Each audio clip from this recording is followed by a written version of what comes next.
নমস্কার, শুভ সকাল। আজ 12ই জানুয়ারি, স্বামী বিবেকানন্দের জন্মদিন।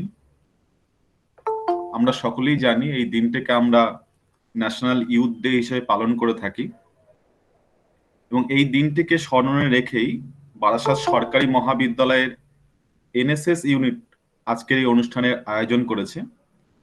আজকের এই অনুষ্ঠানে উপস্থিত আছেন বারাসাত সরকারি মহাবিদ্যালয়ের অধ্যক্ষ ডক্টর সমর চট্টোপাধ্যায় মহাশয়।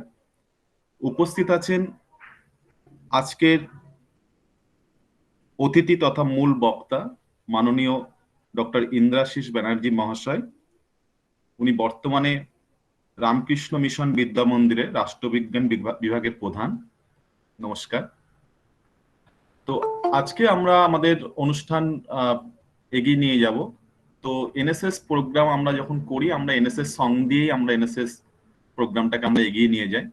তো আমাদের আজকের এই অনুষ্ঠানে এনএসএস সং গাওয়ার জন্য বা এনএসএস সঙ্গীত গাওয়ার জন্য অনুরোধ করছি বারাসাত সরকারি মহাবিদ্যালয়ের বিএ জেনারেল থার্ড সেমিস্টারের ছাত্রী সুজাতা বালাকে।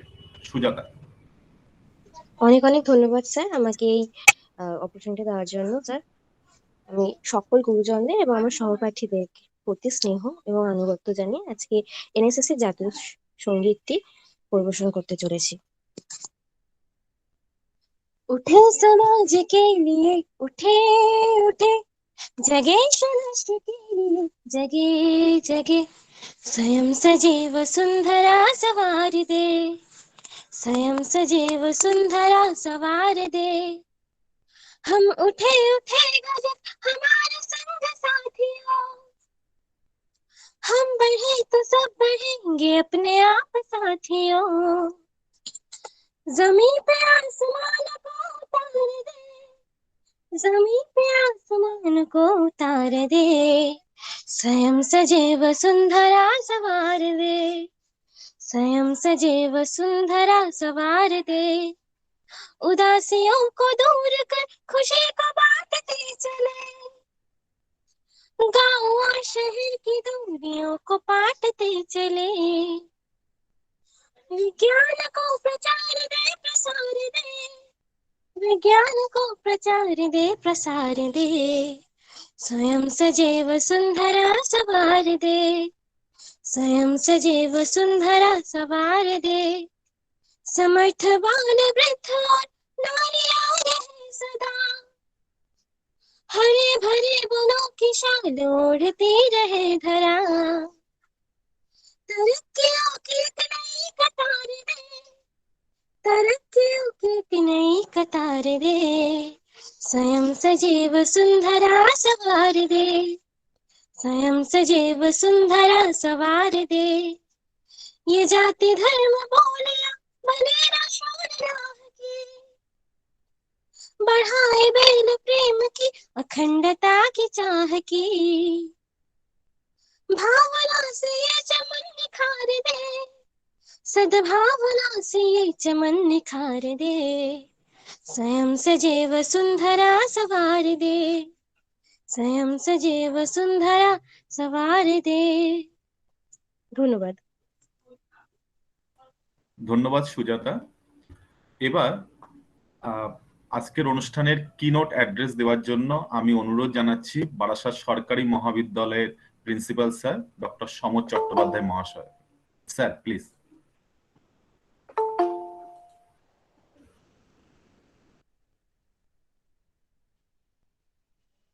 সবাইকে আমার যথাযথ স্থানে প্রণাম, শ্রদ্ধা, ভালোবাসা এবং ছাত্রছাত্রী যারা আজকে অনুষ্ঠানে অংশগ্রহণ করছো তাদেরকে অসংখ্য অভিনন্দন। টপিকটা যা আছে, টপিকটা তোমরা নিজেরাই জানো। টপিকটা যে বিবেকানন্দর সমস্ত কর্মজীবন ছিল একটা গতিশীলতা, যৌবনের একটা একটা মানে বিশাল প্রয়াস। আজকে স্বামী বিবেকানন্দের 160তম জন্মদিন। তো আজকের আমাদের যে topic, role of youth in present society, তো ওনার সমস্ত সমকালীন সমাজেই যুবকদের কি ভূমিকা হওয়া উচিত, কোন দৃষ্টিতে চলবে, তার একটা অবিচ্ছিন্ন এবং অত্যন্ত সময়োপযোগী ও আধুনিক ধারা উনি অলরেডি ওনার কর্মজীবন দিয়ে, লেখা দিয়ে উনি করে গেছেন। তার একটা ঝলক আমরা শুনবো আমাদের রামকৃষ্ণ মিশন বিদ্যা মন্দির মহাবিদ্যালয়ের রাষ্ট্রবিজ্ঞান বিভাগের অধ্যাপক প্রফেসর ইন্দ্রাশিস মজুমদারের থেকে শুনবো।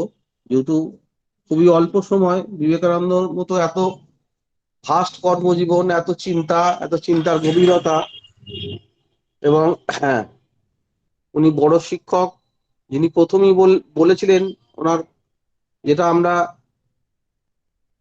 সবাই জানি, কিন্তু education is the manifestation of perfection already in man, এই কথা যিনি বলেছিলেন, জীবে প্রেম করে যেই জন সেই জন সেবিছে ঈশ্বর, ইত্যাদি বিভিন্ন কথা যেটা আমরা স্কুল থেকে শুনে আসছি।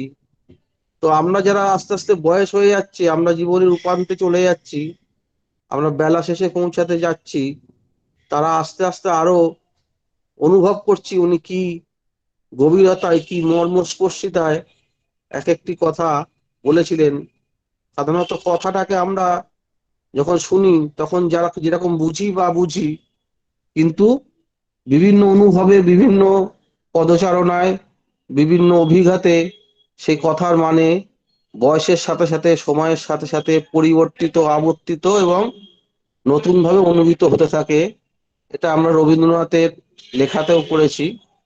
মনে রাখতে হবে বিবেকানন্দ এমন একটা সময়ে হয়েছিলেন যখন রবীন্দ্রনাথ মধ্য গগনে, এবং বাংলার নবজাগরণ, বৈপ্লবিক আন্দোলন ইত্যাদি, মানে বাংলা একটা টোটাল পরীক্ষার মধ্যে দিয়ে যাচ্ছিল, এবং সেই পরীক্ষার একটা সমাজ সংস্কার এবং ভারতের প্রথম সমাজতন্ত্রী চিন্তানায়ক স্বামী বিবেকানন্দ, যার নামে বইও আছে এই হেডিং এ, তো সেই তার কিছু কথা যদি আমরা আলোচনা করে উদ্বুদ্ধ হতে পারি আমাদের জীবনে, সেটাকে বিভিন্ন ক্ষেত্রে অল্প হলেও যদি সঞ্চয়িত করতে পারি, তাহলেই আমাদের সার্থক হবে। এবং এটা আজকের দিন না, প্রতিটা দিনই তার সাহচর্য যেন আমাদের সাথে থাকে। তা আমি অধ্যাপক মজুমদারকে বলবো যে তার মহামূল্যবান বক্তব্য আমাদের ছাত্রছাত্রীদের সামনে এবং আমাদের সামনে পেশ করতে, যাতে করে আমরা ঋদ্ধ হই এবং যাতে করে আমরা উদ্বুদ্ধ হই, এবং যাতে করে আমাদের যে বলে পজিটিভ ভাইব্রেশন অফ মাইন্ড, যেটা বুদ্ধদেব বলেছিলেন, যে পজিটিভ ভাইব্রেশন অফ মাইন্ডকে যত আমরা নার্চার করতে থাকবো, তত আমাদের হৃদয়বেত্তা আরো বেশি উৎসাহিত হতে থাকবে এবং আমরা জীবনে একটা অনন্ত যৌবন লাভ করতে পারবো। সবাইকে ধন্যবাদ জানিয়ে আমি আমাদের এনএসএস এর কোঅর্ডিনেটর এবং অন্যান্য শিক্ষক শিক্ষিকা যারা উপস্থিত আছেন তাদেরকে অনেক শুভেচ্ছা জানিয়ে আমি আমার বক্তব্য এখানে শেষ করলাম। নমস্কার। অসংখ্য ধন্যবাদ স্যার। আমরা এবার আজকের অনুষ্ঠানের যে মূল অধিবেশন সেটি শুরু করার জন্য আমি বারাসাত সরকারি মহাবিদ্যালয়ের রাষ্ট্রবিজ্ঞান বিভাগের অধ্যাপিকা ডক্টর শ্রীময়ী ঘোষ মহাশয়াকে অনুরোধ জানাচ্ছি। Srimoyee madam, please. Thank you Balaram. শোনা যাচ্ছে তো আমার কথা? হ্যাঁ হ্যাঁ, শোনা যাচ্ছে। ঠিক আছে। আজকে আমাদের এই বিশেষ অনুষ্ঠানে আমাদের সঙ্গে উপস্থিত আছেন আমাদের মাননীয় অতিথি প্রফেসর ইন্দ্রাশিস ব্যানার্জি। প্রথমেই আমি এই অধিবেশনে তার বক্তব্যের আগে আমাদের কলেজের পক্ষ থেকে তাকে আন্তরিকভাবে স্বাগত জানাচ্ছি এবং শুভেচ্ছা জানাচ্ছি। Welcome Indrashis da to our college. Doctor Indrashis Banerjee বর্তমানে বেলুর রামকৃষ্ণ মিশন বিদ্যা মন্দিরের রাষ্ট্রবিজ্ঞান বিভাগের অ্যাসোসিয়েট প্রফেসর এবং বিভাগীয় প্রধান। একই সঙ্গে বিদ্যা মন্দিরের আইকিউএসি কোঅর্ডিনেটর রাষ্ট্রবিজ্ঞানের বোর্ড অফ স্টাডিজের সভাপতি এবং একাডেমিক কাউন্সিলের সদস্য হিসেবে তিনি গুরুত্বপূর্ণ দায়িত্ব পালন করে চলেছেন। দার্জিলিং এর ভিক্টোরিয়া বয়েজ স্কুলের প্রাক্তনী ডক্টর ব্যানার্জি নরেন্দ্রপুর রামকৃষ্ণ মিশন আবাসিক কলেজ থেকে কৃতিত্বের সঙ্গে স্কুল জীবন সমাপ্ত করেন। এরপর প্রেসিডেন্সি কলেজ থেকে রাষ্ট্রবিজ্ঞানে স্নাতক ডিগ্রি এবং কলকাতা বিশ্ববিদ্যালয় থেকে স্নাতকোত্তর ডিগ্রি লাভ করেন। তিনি যাদবপুর বিশ্ববিদ্যালয় থেকে পিএইচডি ডিগ্রি অর্জন করেছেন। অধ্যাপনার জগতে প্রবেশ করার আগে প্রফেসর ব্যানার্জি একজন সুদক্ষ WBCS এক্সিকিউটিভ অফিসার হিসেবে নিজের পরিচয় রেখেছেন। দীর্ঘদিন তিনি ডেপুটি ম্যাজিস্ট্রেট এবং ডেপুটি কালেক্টর পদে আসীন ছিলেন। অধ্যাপনায় ব্রতী হলেও তিনি পশ্চিমবঙ্গ সরকারের অ্যাডমিনিস্ট্রেটিভ ট্রেনিং ইনস্টিটিউটে ভবিষ্যৎ প্রশাসকদের ট্রেনিং কোর্সের অন্যতম প্রশিক্ষক। রামকৃষ্ণ মিশন বিদ্যা মন্দিরে অধ্যাপনার পাশাপাশি যাদবপুর, বর্ধমান, কল্যাণী এবং নেতাজি সুভাষ মুক্ত বিশ্ববিদ্যালয় ভিজিটিং ফ্যাকাল্টি রূপে শিক্ষকতা করার অভিজ্ঞতায় তিনি সমৃদ্ধ। বিভিন্ন ট্রেনিং কোর্স, জাতীয় ও আন্তর্জাতিক স্তরের সেমিনার এবং কর্মশালায় সুবক্তা হিসেবে তিনি পরিচিত এক নাম। ভারত সরকারের মিনিস্ট্রি অফ পার্লামেন্টারি অ্যাফেয়ার্সে এক্সটার্নাল এডুকেশন এক্সপার্টের ভূমিকায় তিনি সমুজ্জ্বল। সমাজবিজ্ঞানের জগতে অক্সফোর্ড এবং সেজে বেশ কিছু গবেষণার পত্রিকার তিনি নিয়মিত পর্যালোচক। গবেষণার ক্ষেত্রেও তার অবদান উল্লেখযোগ্য। ব্রিটেনের সাসেক্স ইউনিভার্সিটি এবং ম্যাড্রাস ইনস্টিটিউট অফ ডেভেলপমেন্ট স্টাডিজের যৌথ গবেষণা প্রকল্প, নিউ দিল্লির ইন্ডিয়ান ইনস্টিটিউট অফ পাবলিক অ্যাডমিনিস্ট্রেশনের গবেষণা প্রকল্প, রামকৃষ্ণ মিশন বিদ্যা মন্দিরের স্বামী বিবেকানন্দ গবেষণা কেন্দ্রের গবেষণা কার্যাবলীর ক্ষেত্রে তিনি প্রশংসনীয় অবদান রেখেছেন। এছাড়া Oxford university press, Indian institute of public administration, Bloomsbury, Visvabharati, economic and political weekly থেকে তার গুরুত্বপূর্ণ গ্রন্থ ও প্রবন্ধ প্রকাশিত হয়েছে। বিদ্যাচর্চা এবং অধ্যাপনার গণ্ডির বাইরেও প্রফেসর ইন্দ্রাশিস ব্যানার্জি বিভিন্ন সমাজসেবামূলক কাজে অগ্রণী ভূমিকা পালন করে চলেছেন। হুগলির নিবেদিতা কমিউনিটি কেয়ার সেন্টারের তিনি অনারারি ডাইরেক্টর। বীরভূমের বাউল সম্প্রদায়ের কল্যাণের স্বার্থে গঠিত প্রান্তিক আশ্রমের তিনি মূল কাণ্ডারি এবং অবশ্যই বেলুর বিদ্যা মন্দিরের বহুমুখী সমাজসেবামূলক কাজের একজন প্রথম সারির যোদ্ধা। এমনই এক গুণী মানুষ আজকে আমাদের সঙ্গে এই অনুষ্ঠানে উপস্থিত আছেন। আমাদের পক্ষ থেকে তাকে আমরা জানাই আন্তরিক কৃতজ্ঞতা। এবার আমি মাননীয় প্রফেসর ইন্দ্রাশিস ব্যানার্জিকে বিনীত অনুরোধ করছি আজকের বক্তব্য রাখার জন্য। ইন্দ্রাশিস দা। হ্যাঁ, শোনা যাচ্ছে ঠিকঠাক? হ্যাঁ, ঠিকঠাক শোনা বেশ যাচ্ছে। বেশ বেশ বেশ বেশ অনেক অনেক ধন্যবাদ। একবারে গোড়ার কথাতেই বলি যে বারাসাত গভর্নমেন্ট কলেজের এনএসএস ইউনিট যে আজকের এই ওরিয়েন্টেশন প্রোগ্রাম ফর ভলেন্টিয়ার্স এটাকে অর্গানাইজ করেছে, এখানে আজকে বিশেষ কয়েকটা কথা না বললেই নয়। সেটা হচ্ছে যে কৃতজ্ঞতা জানাই প্রফেসর ডক্টর সমর চট্টোপাধ্যায় মহাশয়কে। উনি প্রিন্সিপাল এবং চেয়ারপারসন এনএসএস ইউনিট এই মহাবিদ্যালয়ের। ধন্যবাদ জানাই ডক্টর বলরাম দাসকে, programme officer NSS Barasat government college.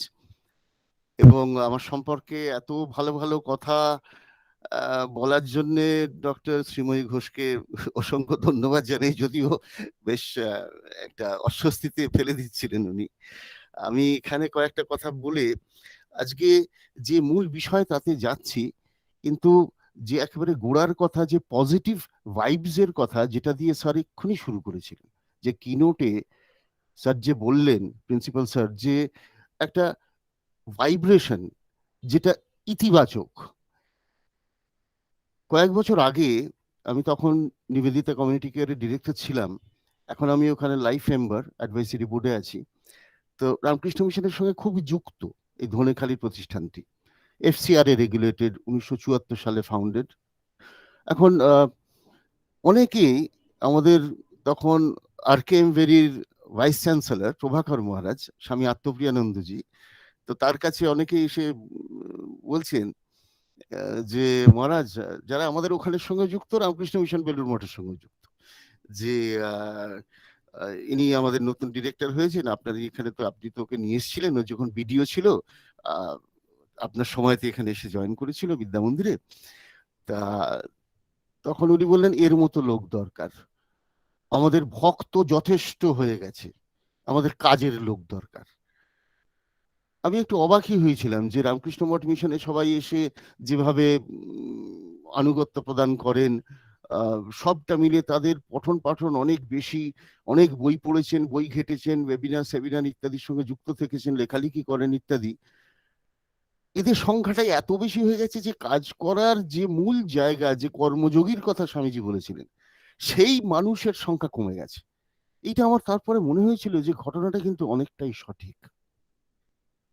যারা মঠে আসেন বা আমাদের ভাবধারা যেভাবে যুক্ত আছেন, আমি তাদের অন্যতম একেবারেই নই, কোনোদিন দাবিও করতে পারবো না। কিন্তু আমার ছোট্ট ছোট্ট কয়েকটা কথাতে যেখানে মানুষকে মানুষ হিসেবে যদি গণ্য করা যায়, তবেই কিন্তু স্বামীজি, রামকৃষ্ণ মিশন সেই অর্থে বলতে গেলে সক্ষম, এবং সেইখানেই তাদের কিন্তু অস্তিত্বের আজই বর্তমানেও এই কন্টেম্পোরারিনেস, যেখানে role of youth in present society, এই প্রেজেন্ট সোসাইটি, এখানে এটাকে যদি আমি কন্টেম্পোরারি বলি, এবং সেইখানে প্রেজেন্ট ডে সোসাইটি একইভাবে আমরা চিন্তা ভাবনা করি, তাহলে আমরা কিন্তু কাজের মানুষ চাই। যে মানুষটা আধবোজা চোখ করে মেডিটেশন করবেন, সেটা নিশ্চয়ই প্রয়োজনীয়তা আছে, কিন্তু তার থেকে বেশি প্রয়োজনীয়তা আছে একবারে মাঠে নেমে কাজ করা। এইভাবে স্বামীজির তো বিভিন্ন মুক্ত চারিদিকে ছড়িয়ে আছে, আমরা মুখস্থ করে উড়ে যাই বহু ক্ষেত্রে, কতটা আমরা সেটাকে নিজেদের জীবনে দেশের দশের জন্য কাজে লাগাচ্ছি। আজকে এইখানে আমরা 24 ঘন্টা সেই ভাবনাতে ভাবিত থাকবো, কিসের ব্রত? আমাদের সেবার ব্রত।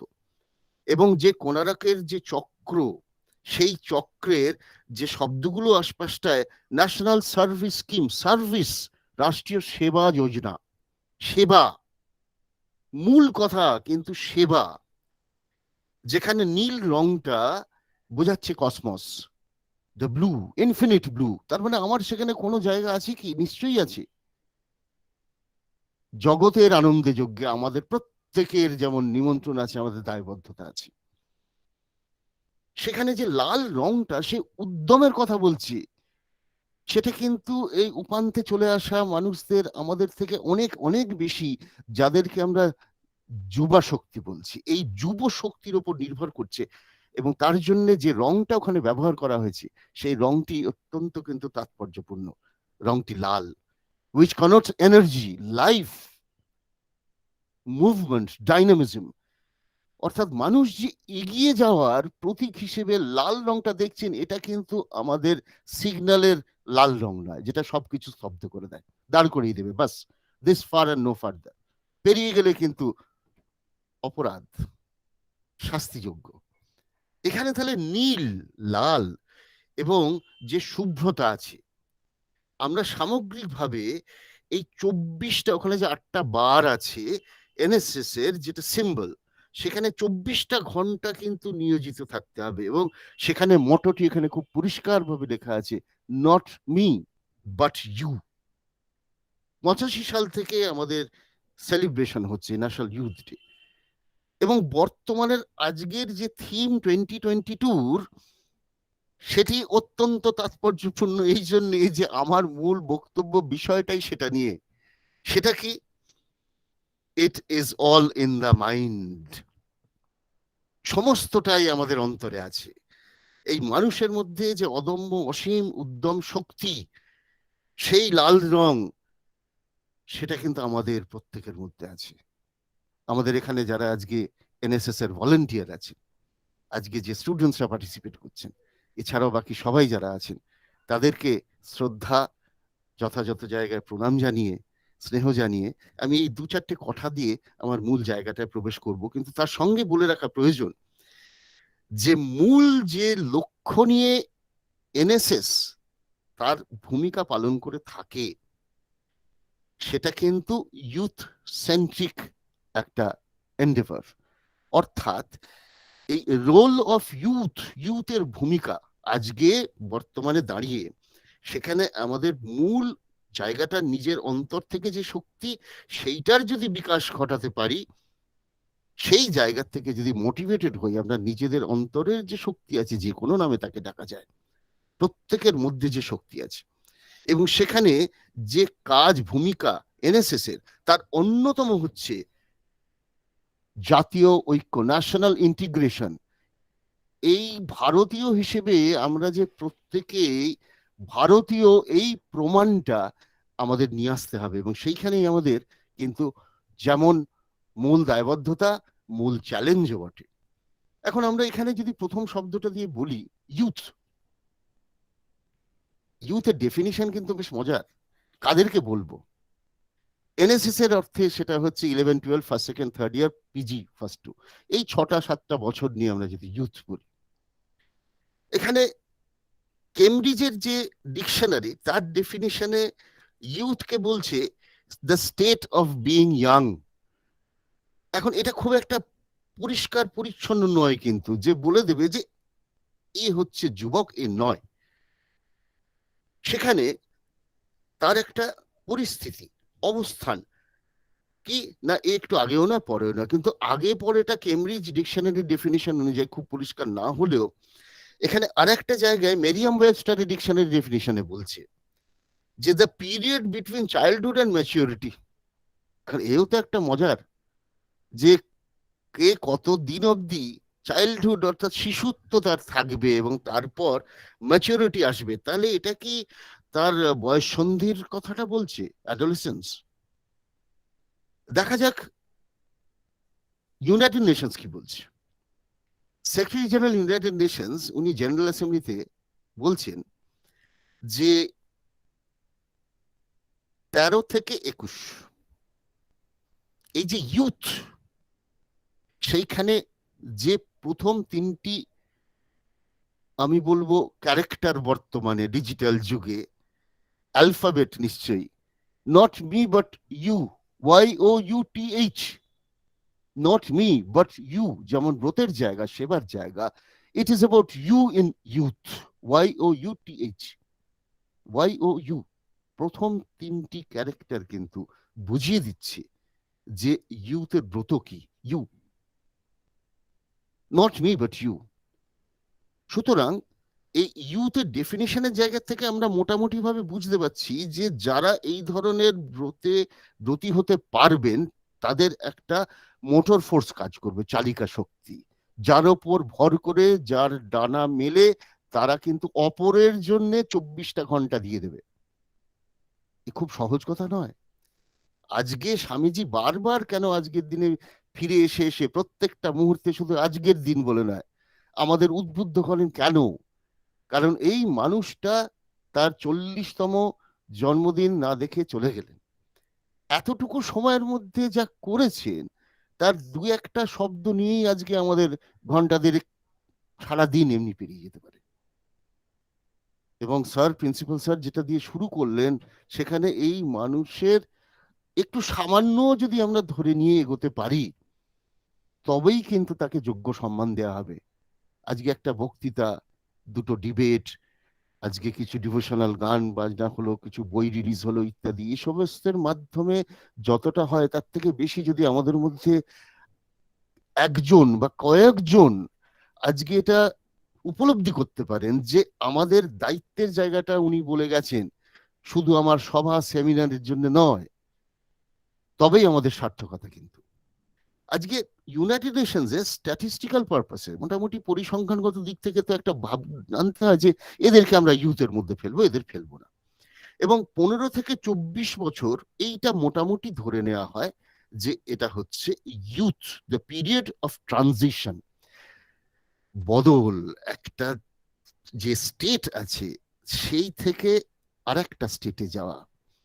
সেখানে যদি আমরা বলি যে একটা বীজ আছে, তার থেকে একটা ছোট্ট গাছ তারপর মহিরু হয়ে পরিণত হচ্ছে, এই যে পিরিয়ড অফ ট্রানজিশন, এটাকে যদি আমরা এভাবে বলি, ফ্রম ডিপেন্ডেন্স টু ইন্ডিপেন্ডেন্স, অর্থাৎ আমাদের শৈশবে এবং উপান্তে বার্ধক্যে গিয়ে তো বটেই, আমাদের কিন্তু ওই শৈশবের ডিপেন্ডেন্সটা সবার উপরে, মায়ের উপরে, মাতৃদুগ্ধে বড় হচ্ছি, কেউ আমাকে কোলে না নিলে আমি মাটির থেকে উঠতে পারছি না, ইত্যাদি ইত্যাদি ইত্যাদি। তাহলে আমি সমস্ত ক্ষেত্রে সবার উপরে নির্ভরশীল, মূলত মা বাবা, অ্যান্ড ইন দ্যাট অর্ডার, বাবা মা নয়, মা বাবা।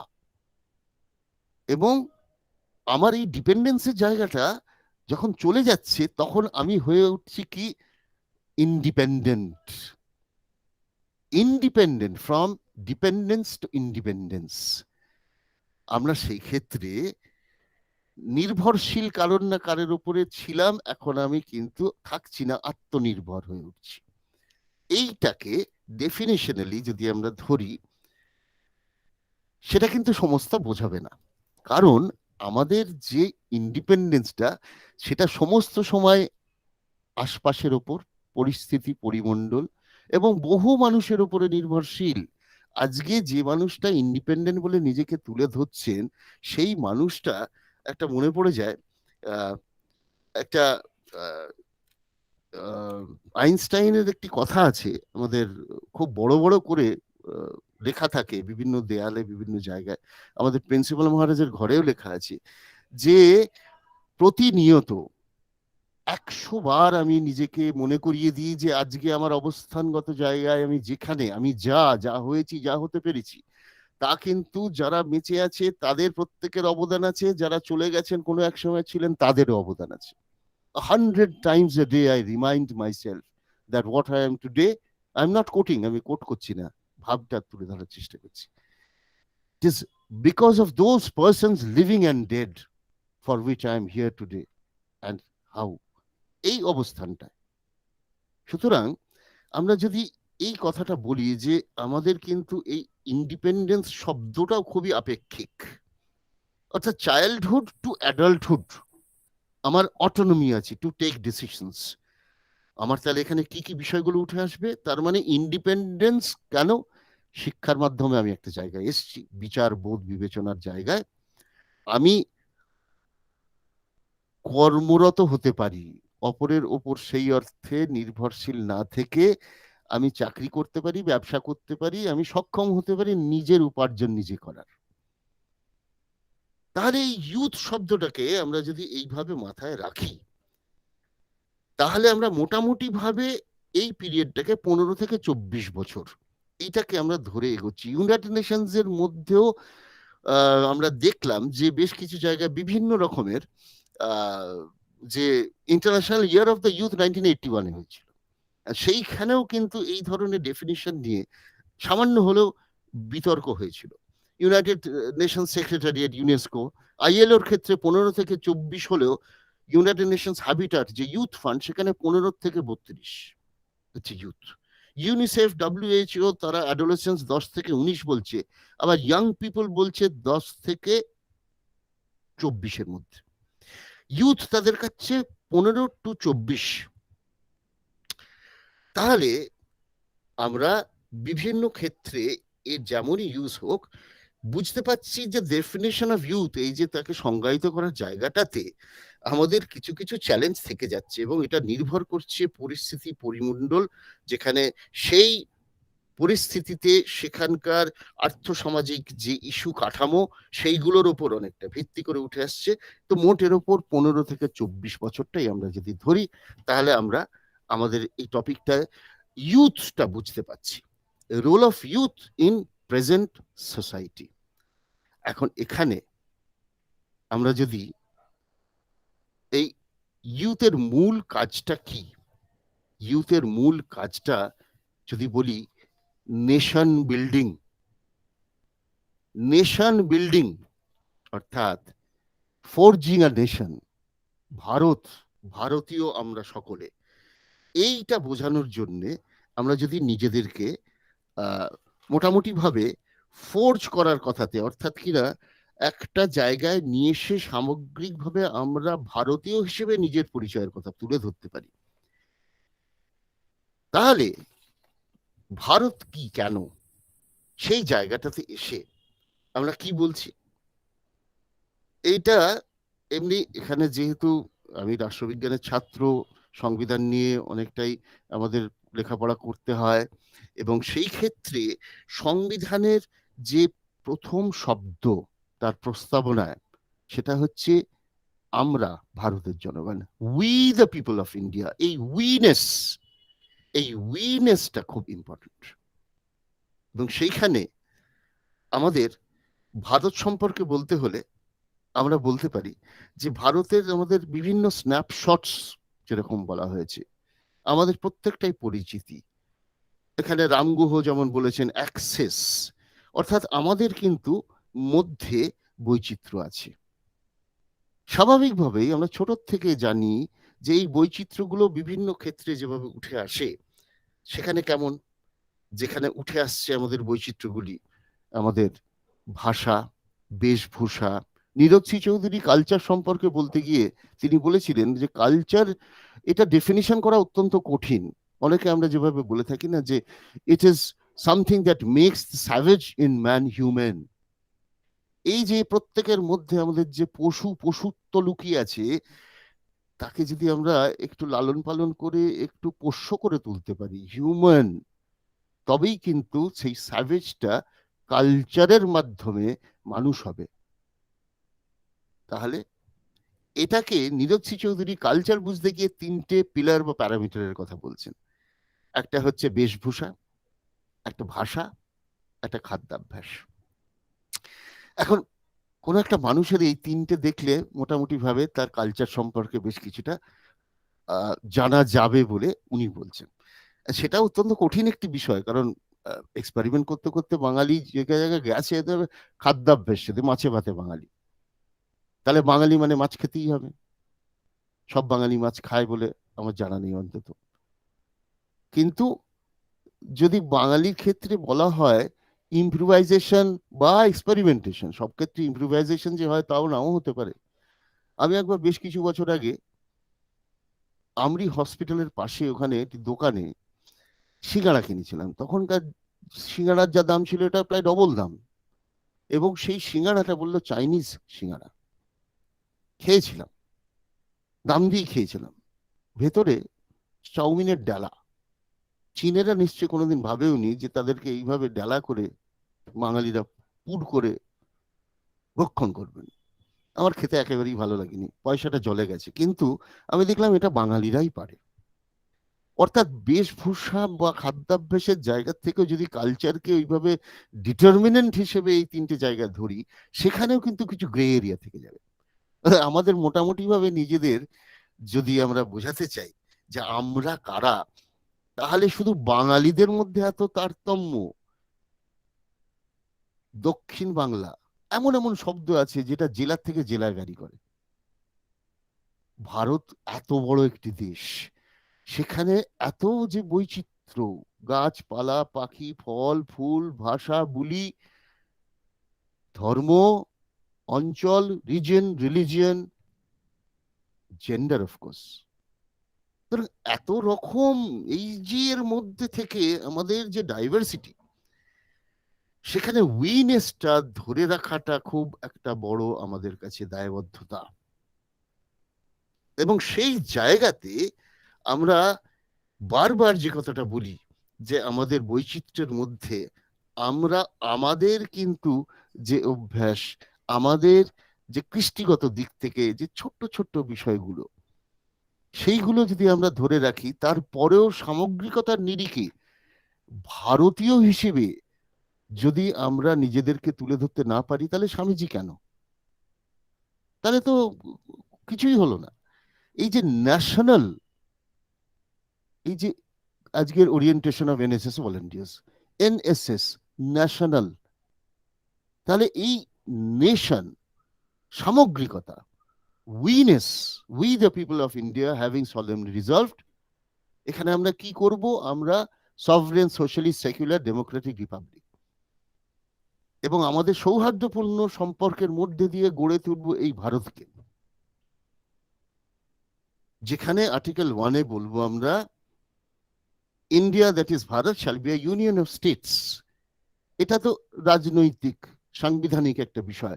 স্টেট গুলো তো সেখানকার জনমানুষ জনসংখ্যা ছাড়া কিছুই না, সেগুলো এক একটা ভূখণ্ড মাত্র, ভূগোল। মানুষ, এই মানব সম্পদ মূল সম্পদ। আমাদের এই বিষয়টা যখন তুলে ধরছি, আমরা এখানে খুঁজবো কি? আমরা এখানে খুঁজবো হচ্ছে যে আজকে প্রত্যেক মানুষের কাছে যেটা খুব পরিষ্কার হয়ে গেছে, সেটা হচ্ছে কোভিড বলে একটা শব্দ, এবং আমরা সবাই চিনেছি কোভিড কি, হাড়ে হাড়ে চিনেছি। কোভিড আমরা সবাই শুনেছি, কিন্তু আরেকজনের কথা আজকে বলতে হয়। তিনি একজন রোমান কবি ছিলেন, তার নাম ওভিড, এবং ইনি যখন লেখালেখি করেন, এনার একটি অনবদ্য সৃষ্টি, সেটা একটা এমন মহিলার মূর্তি যে তিনি নিজে সেই মূর্তিটি তৈরি করার পর তিনি সেই মূর্তিটি যেটির প্রাণ নেই, সেই পাথরের মূর্তি, সেই মূর্তিটিকে ভালোবেসে ফেলেন। অর্থাৎ এই ওভিডের কথায় আমি যদি ভাবি যে আমার মধ্যেই তো সেই শক্তিটা আছে অন্তর্নিহিত, সেই শক্তিটা আছে যা দিয়ে সৃষ্টি করেছে এই মূর্তিটি। একজন রেনেসাঁস স্কাল্পচারকে এরকম জিজ্ঞেস করা হয়েছিল যে আপনি এত সুন্দর একটা খোদাই করা ভাস্কর্য তৈরি করেছেন, এত সুন্দর কি করে করলেন, সত্যি আপনার এত। তিনি বললেন আমি তো কিছুই করিনি, আমি কিছুই করিনি, এই সুন্দর মূর্তিটা পাথরের মধ্যে ছিল, আমি শুধু তার বাইরে কিছু টুকরো টাকরা ছিল যেগুলোকে সরিয়ে দিয়েছি, এটা তো তার মধ্যেই আছে। প্রত্যেকটা মানুষের মধ্যে এই অন্তর্নিহিত শক্তিটা আছে, প্রত্যেকটা মানুষের মধ্যে। এবং স্বামীজির ছোট ছোট কথা, যেগুলোর থেকে অনেক কিছু নেয়ার আছে। This life is short, the vanities of the world are transient, but they alone live who live for others, the rest are more dead than alive. তাহলে কদিনের জীবন, এই যে এত আড়ম্বর, এত জৌলস, এগুলো এই আছে এই নেই, আজ আছে কাল নেই, না এই আছে এই নেই। এখানে প্রকৃতভাবে যারা অপরের জন্য বাঁচে তারাই কিন্তু বেঁচে আছে, বাকি সবাই তারা মোর ডেড দেন অ্যালাইভ।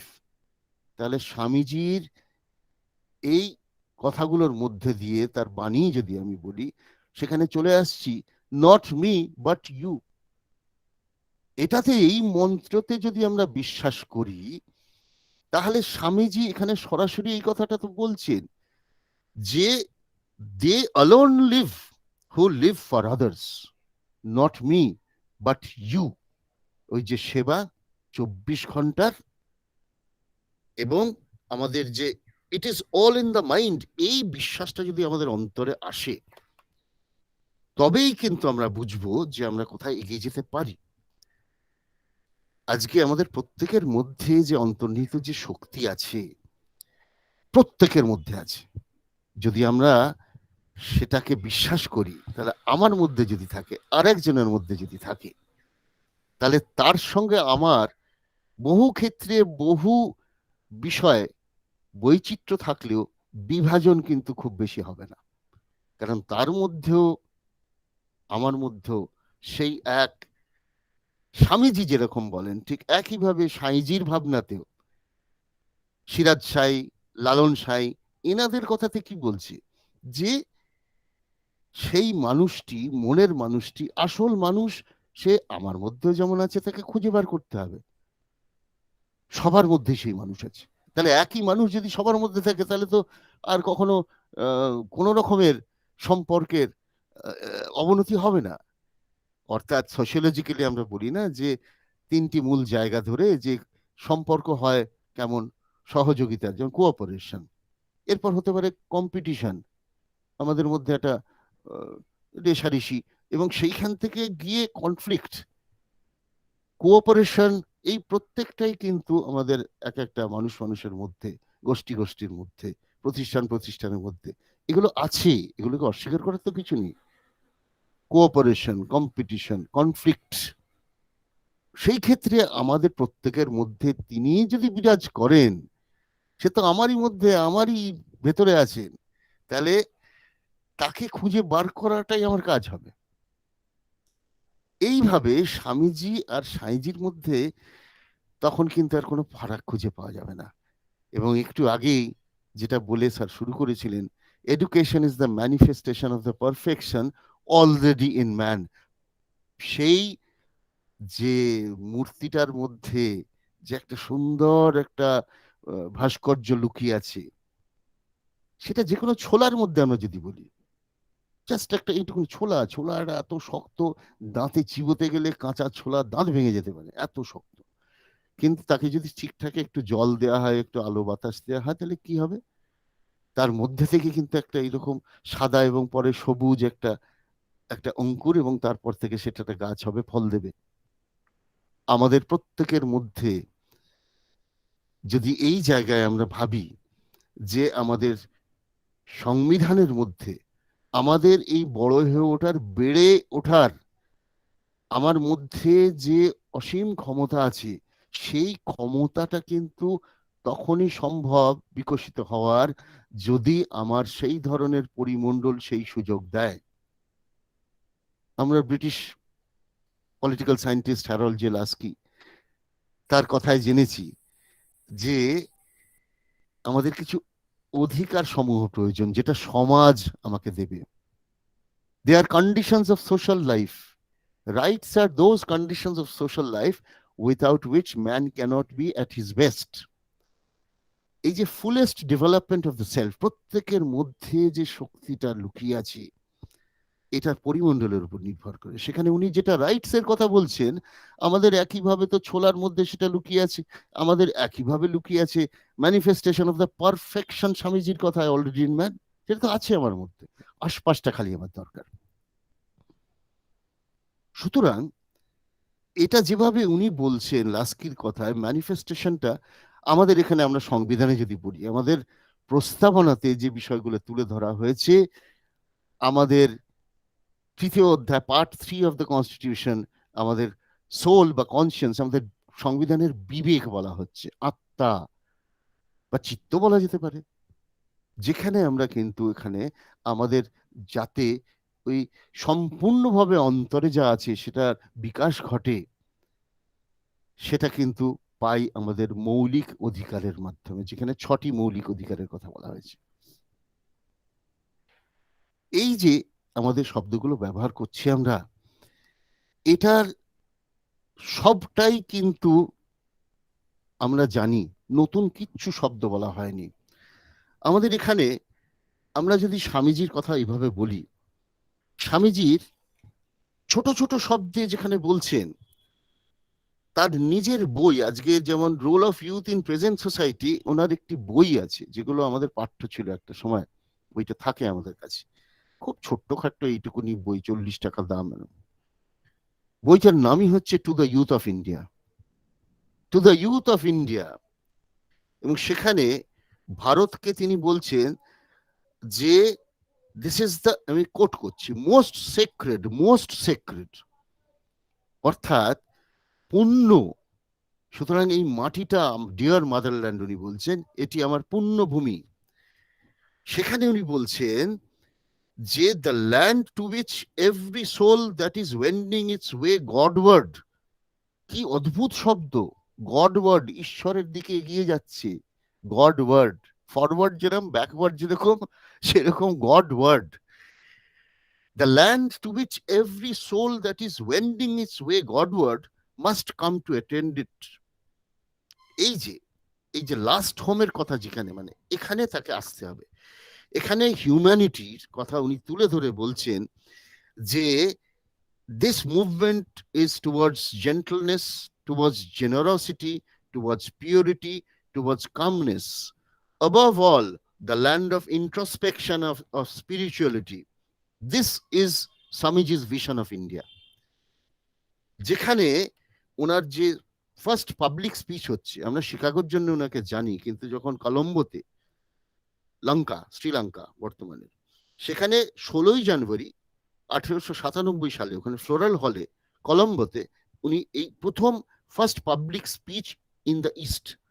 এবং সেখানে তিনি বলছেন যে এই যে মেটেরিয়াল সিভিলাইজেশন, এত টেকনোলজি, এত গ্যাজেট, এত কিছুর মধ্যে থেকে ভারতের যে মূল যে আকর, যেটা the core, the kernel, the basic, সেইটা হচ্ছে মেটেরিয়াল সিভিলাইজেশনকে কিভাবে স্পিরিচুয়ালাইজ করা যায়। একজন spiritual person may not believe in religion. Spirituality and religion may be entirely different things.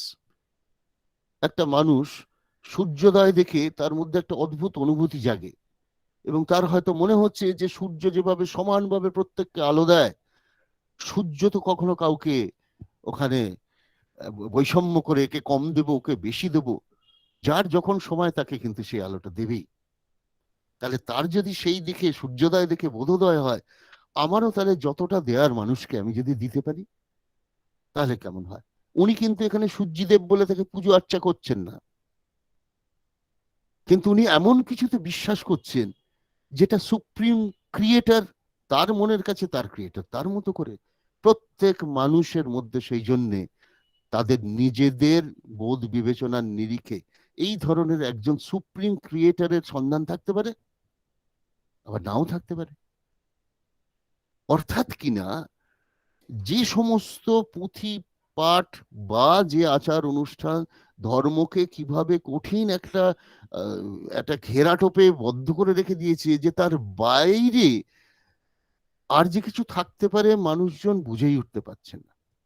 তোমার পূজার ছলে তোমায় ভুলেই থাকি, এই যে আড়ম্বর, এত ধরনের সব প্রথাগত নিয়মে পরিণত হয়েছে, এই সমস্তের বাইরে মানুষ কতটা নিজেকে তুলে ধরতে পারছেন, সেবাটা কি তখন হবে না আমার সারাদিনে আমি এত রকম করে কাজের মধ্যে নিজেকে তৈরি রাখলাম। এই জায়গাটায় আমরা সেই জন্য যে মেটেরিয়াল সিভিলাইজেশন আর স্পিরিচুয়ালিটি, সেখানে তিনি ভারতকে বলছেন যেখানে বসবাস করে কারা, বলছে গ্রিক ব্যাটালিয়ন, তারা যখন গ্রিস, এত বড় বড় রেস এসছে, রোমানস, তারা যখন তাদের ব্যাটালিয়ন যাচ্ছে, লিজেন যাচ্ছে, তখন একেবারে ধরিত্রী কম্পমান, চারিদিকে থর থর থর থর কম্প। যখন পার্সিয়া থেকে আরবরা আসছেন, বা সারা পৃথিবী জুড়ে যেখানেই মার্চ অফ সিভিলাইজেশনের কথা হয়েছে, সেই মার্চ অফ সিভিলাইজেশনের মধ্যে দিয়েই যেন ভারী ভারী বুটের শব্দ, একটা হুঙ্কার। এখানে উনি বলছেন ভারত কিন্তু চিরকালই একটি পিস। আজকে রোমান ইগল, যেটা একটা সময় সারা পৃথিবীর একবার মধ্য গগনে দাপিয়ে বেরিয়েছে, কোথায় তারা? সমস্ত এখন রুইন্সে। কিন্তু আমাদের এখানে হচ্ছে পেশেন্ট, মাইল্ড হিন্দুর কথা। ও একটু নরম প্রকৃতির লোক, মানে মাইল্ড একটু, সেটা কিন্তু পেজরেটিভ সেন্স একেবারেই নয়। এটা বরং একটা আশীর্বাদ। এবং কালের পরম্পরায়, সময়ের সঙ্গে সঙ্গে একটার পর একটা, যেমন পলির আস্তরণ পরে, লেয়ার আফটার লেয়ার, যেভাবে বন্যার পর বন্যার পর বন্যার পর বন্যা, সেইভাবে এখানে ভারতে কিন্তু যে শুধু টলারেন্স নয়, অ্যাকসেপ্টেন্সের যে মাটি, সেটাকেই উনি ধন্য বলছেন। উনি তাই বলছেন এই হচ্ছে পুণ্যভূমি, it is a land of peace, যেখানে সভ্যতা একটা কন্টিনিউটি থেকেছে। আজকে গঙ্গাসাগর, সেখানে যারা আসছেন কয়েক হাজার বছর আগেও দেখা যাবে যে এই মানুষগুলোর পূর্বপুরুষরা, তারা সেখানে এসে একই কিন্তু প্রথা নীতি মেনে ওখানে সংক্রান্তির চান করছে। পুণ্যার্থী যারা, এই যে কন্টিনিউটি, অর্থাৎ স্বামীজি, আমরা ভারতীয় বলে আমাদের মধ্যে ইংরেজদের সময়কার সেই প্রেক্ষিতে যে ধরনের একটা নেটিভ, তারা কিছুই করে উঠতে পারবে না। ম্যাকলে সাহেব একবার বলেছিলেন যে ওরিয়েন্টের যত পঠন পাঠন যা এদের বিদ্যা নামে পরিচিতি, তার সমস্ত যে কোনো একটা নর্মাল ইউরোপিয়ান লাইব্রেরির একটা শেলফে ঢুকে যাবে। ম্যাক্সওয়েল সেটা মনে করেননি অবশ্য। এবং কৌটিল্যের অর্থশাস্ত্র যখন একজন ব্রাহ্মণ দক্ষিণের একটা মন্দির থেকে প্রথম পাণ্ডুলিপি দিলেন, সেই সালটা বঙ্গভঙ্গের কাছাকাছি 1905 সময় নাগাদ, এবং সেই থেকে পশ্চিমীরা অর্থশাস্ত্র নিয়ে আরো বেশি জানতে শুরু করলো, এবং বেশিরভাগই স্কলার যারা এই নিয়ে কাজ করেছেন তারা অধিকাংশই জার্মান মানুষজন। এবং এটা অনেক সময় অদ্ভুত লাগে যে আমরা তো জার্মান কলোনি ছিলাম না, ইংরেজরা এই পশ্চিমী শ্বেতাঙ্গ হিসেবে এরা কিন্তু কিভাবে আমাদের ভারতীয়দের মধ্যে ধর্মের ভিত্তিতে, অঞ্চলের ভিত্তিতে ইত্যাদি সমস্ত ক্ষেত্রে কিভাবে আমাদের বিভাজিত রাখা যায়, ওই ডিভাইডেড এম্পায়ার যেটা মোটো ছিল রোমান এম্পায়ারের, যে ডিকটাটের উপরে ডিভাইড অ্যান্ড রুল পলিসি করে রোমানরা তখন এত বড় এম্পায়ার ধরে রাখতে পেরেছিল। সুতরাং এই জায়গায় আমরা যখন স্বামীজির কথা পড়ছি, এখানে আমাদের যে চ্যালেঞ্জের কথা, আমাদের এত অন্তর্নিহিত যে শক্তির কথা আমরা বললাম, এটা আমাদের মধ্যেই আছে, কিন্তু খুব বড় বড় চ্যালেঞ্জ এখানে আমাদের সামনে উঠে আসে, যার জন্য আরো বেশি গুরুত্বপূর্ণ হয়ে যায় যে আমরা কতটা কিভাবে এই যে বৈচিত্র্যের মধ্যে ঐক্য সাধন করতে পারি। আমাদের এই জায়গায় ভারতের যে সরকারি ইউথ সেন্ট্রিজম, অর্থাৎ এই ন্যাশনাল পলিসি ফর ইউথ, আমরা বিভিন্ন জায়গায়, আমি কয়েকটা পরিসংখ্যান এখানে দেখছিলাম, যেটা দেখে মনে হয় সত্যি সত্যি যে একটা অ্যাসেট কিভাবে একটা লাইবিলিটি হতে পারে। একটি দেশের জন্য, একটি জাতিরাষ্ট্রের জন্য যেটা অত্যন্ত প্রয়োজনীয় সেটা হচ্ছে ন্যাশনাল পাওয়ার। অফকোর্স তার অনেকগুলো এলিমেন্ট আছে, আমরা জানি, জাতীয় শক্তি, তার মধ্যে আমার যেন খাল বিল নদী নালা পশু পাখি সমুদ্র পাহাড় সব যেরকম আছে, আমাদের বক্সাইট আছে ইত্যাদি, যেমন সমস্ত রকম কিছু নিয়ে ন্যাচারাল রিসোর্স যেরকম হয় সেটা অত্যন্ত গুরুত্বের, কিন্তু তার থেকে নিশ্চয়ই অনেক বেশি গুরুত্বের হচ্ছে মানব সম্পদ। এটা মাছের ক্ষেত্রে বলা হয়, এটা একটা প্রবাদ যেটা বলছে যে একটা মাছের মাথা দেখে বোঝা যায় মাছটা কোয়ালিটি কেমন। যেমন মাছ কিনতে গিয়ে বাজারে এরকম কানকোটা দেখলে বোঝা যায় মাছটা কেমন। এটা বলছে একটা দেশের লিডারশিপকে নিয়ে, অর্থাৎ মাছের মাথাটা হচ্ছে দেশটার নেতৃত্বের কথা বলছে, লিডারশিপ। এই যে লিডারশিপের জায়গাটা কাদের নিয়ে? মানুষকে নিয়ে। তাহলে মানব সম্পদ হচ্ছে কোর বেসিক যে রিসোর্স, সেটা হচ্ছে হিউম্যান রিসোর্স। এবং সেইখানে ন্যাশনাল পলিসি ফর ইউথ 2014-এ এখানে ধরা হচ্ছে 19 থেকে 29 বছর যারা, তারা হচ্ছে ইউথ। এবং 2014 সালের আমাদের পপুলেশনের যে পার্সেন্টেজ, এটা 27.5, এবং ইউনাইটেড নেশনস বলছে যে সেই সময় 14 সালে যে this is the highest in the world. এটা হচ্ছে asset, our youth population. This is supposed to give us demographic dividend. অর্থাৎ আমাদের এই যে এত সংখ্যক মানুষ এই এজ ব্র্যাকেটের মধ্যে 19 থেকে 29, এটাই তো আমাদের যুবশক্তি। কোনো দেশের নেই, কোনো দেশের নেই। ফিরে গিয়ে Swamiji to the youth of India, কেন ইউথের ওপর উনি নির্ভর করেছিলেন, কেন আমরা স্বামীজির সেই মন্ত্রে দীক্ষিত হব না? এই জায়গাটাতে আমাদের এই এত বড় একটা রসদ, একটা সম্পদ। 1 out of every 5 people in the world in this age bracket are Indians. 5 জনের 1 জন ভারতীয়। তাহলে ঘটনা হচ্ছে এটা যেমন সঠিক, সেরকম সেই একই সময় পৃথিবীর যে টপ 10টি দেশ, যে দেশগুলি 10টি দেশের এই পার্সেন্টেজ অফ ইউথ এই এজ ব্র্যাকেটে, তাদের 9টি দেশ কিন্তু দুর্ভাগ্যবশত লেস ডেভেলপড কান্ট্রিজ, অর্থাৎ উন্নয়নশীল বা যেটা এখন ব্যবহার করা হয় না, অনুন্নত দেশগুলোতে পড়ে। অর্থাৎ একটা বিশাল পুল আছে, একটা বিশাল পুল, যে পুলটা কিন্তু ট্যাপড নয়, যেটা কোনোভাবেই আমাদের কোনো কাজে আসছে না।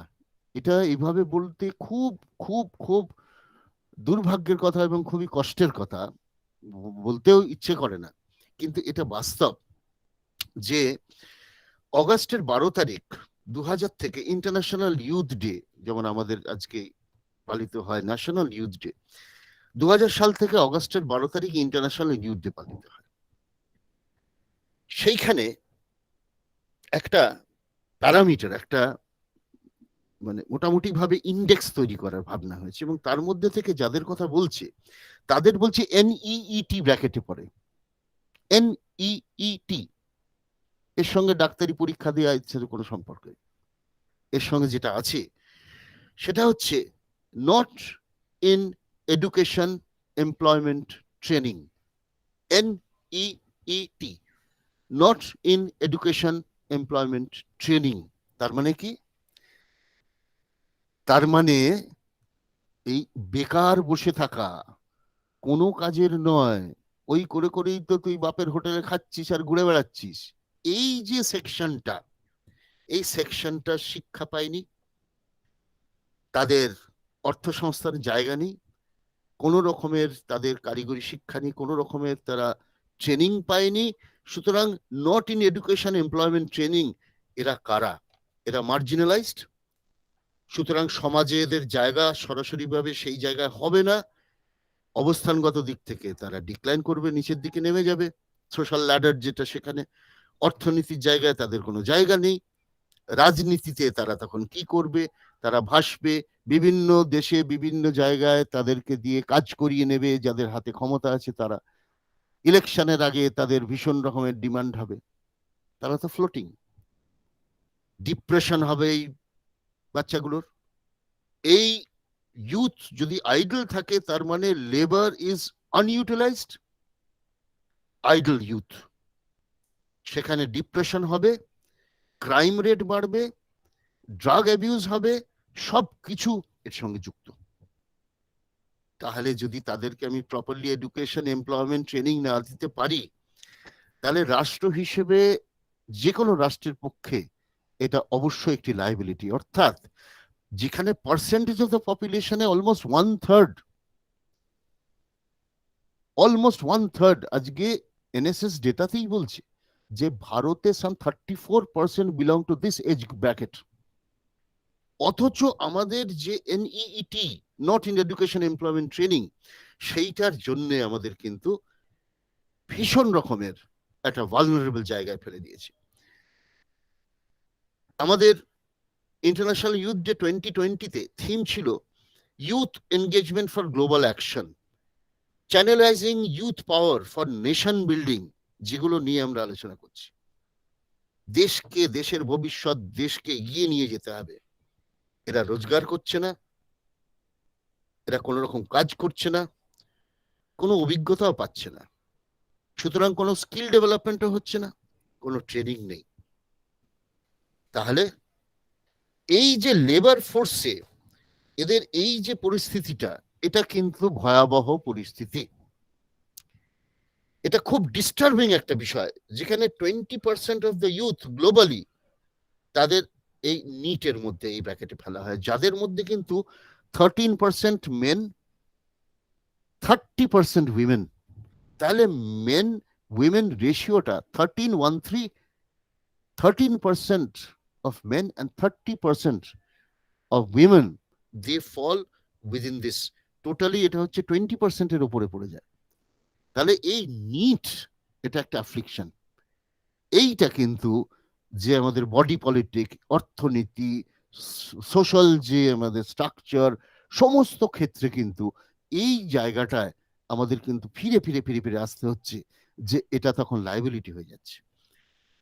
এই যে সাস্টেনেবল ডেভেলপমেন্ট গোলস 2030, এটা অ্যাডপ্ট করছে ইউনাইটেড নেশনস 2015 সালে। আমরা জানি যে টার্গেট করেছিল যে আমরা এর মধ্যে যে নিটের মধ্যে যারা পড়ে তাদেরকে আমরা নামিয়ে নিয়ে আসবো এবং তাদেরকে আমরা মার্জিনালাইজ করে নিউট্রালাইজ করবো 2030-র মধ্যে। সত্যি সেটা কি খুব সম্ভব?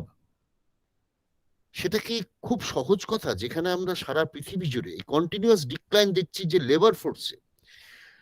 আরেকটা পরিসংখ্যান বলছি আমি, 1999 থেকে 2019 যেখানে পপুলেশন বেড়েছে 1 বিলিয়ন টু 1.3 বিলিয়ন, সেখানে লেবার ফোর্সে 568 মিলিয়ন থেকে 497 মিলিয়নে।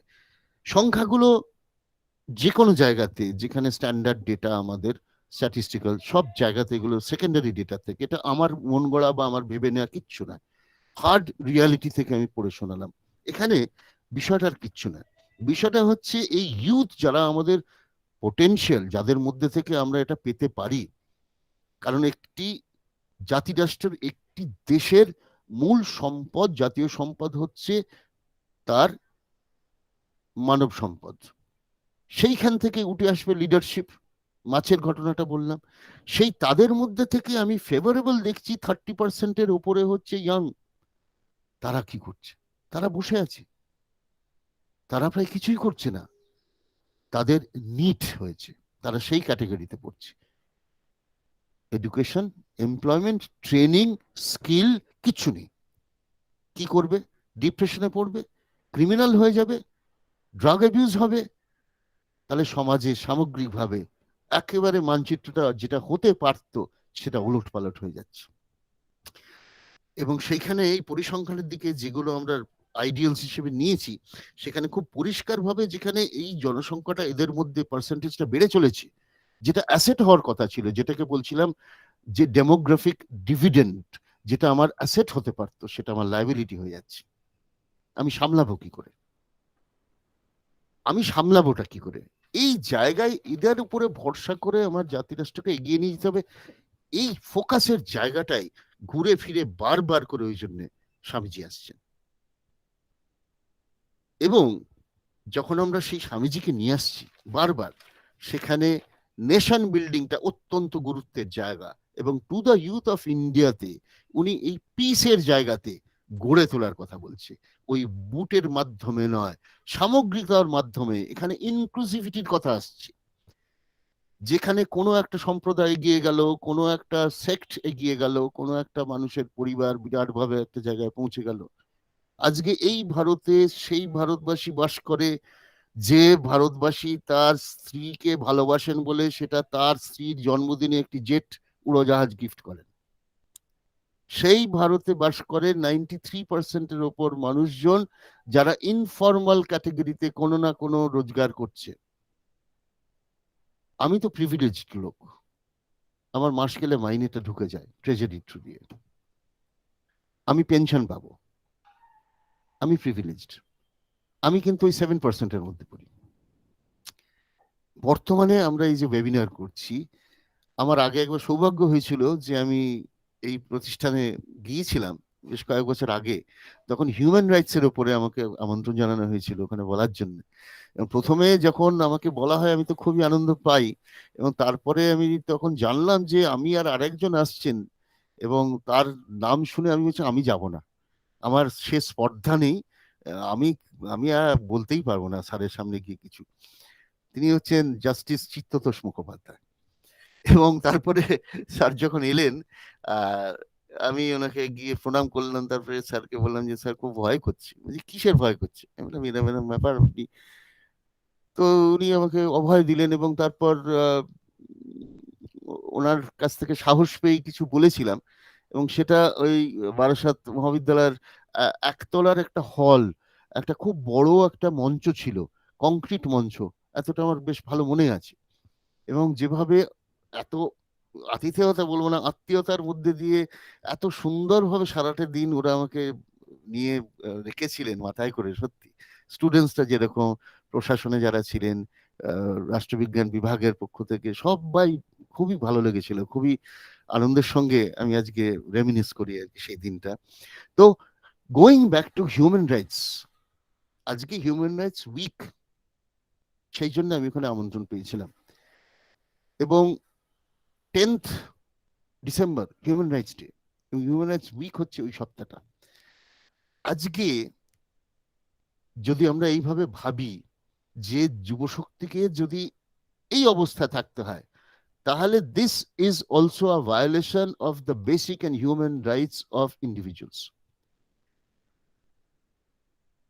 সেটা তো অনেকটাই সত্যি কথা যে আমি তাদের শিক্ষাটা দিতে পারছি না কেন, আমি স্কিল ডেভেলপমেন্ট করতে পারছি না কেন, প্রয়োজন আছে।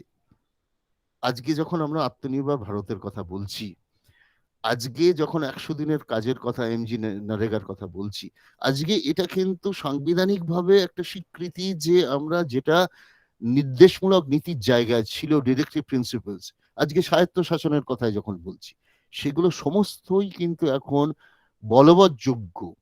এবং আমার কাজের কর্মের অধিকার আছে, কর্মসংস্থান আমার দিতে হবে রাষ্ট্রের দায়বদ্ধতার জায়গা থেকে। এগুলো তো হচ্ছে, এগুলো যে হয়নি তা নয়। এই যে ন্যাশনাল স্কিল ডেভেলপমেন্ট কর্পোরেশন, এই বর্তমানে এই ন্যাশনাল এডুকেশন পলিসি 2020, যেখানে ছোট বয়স থেকে আমরা একটা সময় যেমন কাজের মধ্যে আসার আগে আমরা জানতাম এরপরে কি, এরপর হায়ার সেকেন্ডারি, এরপরে কি, এরপর বিএ পাস করবো, এরপর বিএ পাস করে কি হলো, এরপর এমএ পাস করবো, এরপর কি, হঠাৎ দেখছি আরে কিছুই নেই আশপাশে। তাহলে একজন উচ্চশিক্ষিত না হয়ে তার যদি স্কিলটা ছোট বয়স থেকেই সেটাকে নার্চার করা হয়, আজকে ন্যাশনাল এডুকেশন পলিসির এই জায়গাটা খুব বড় করে আত্মনির্ভর ভারতের দিকে তুলে ধরা হচ্ছে।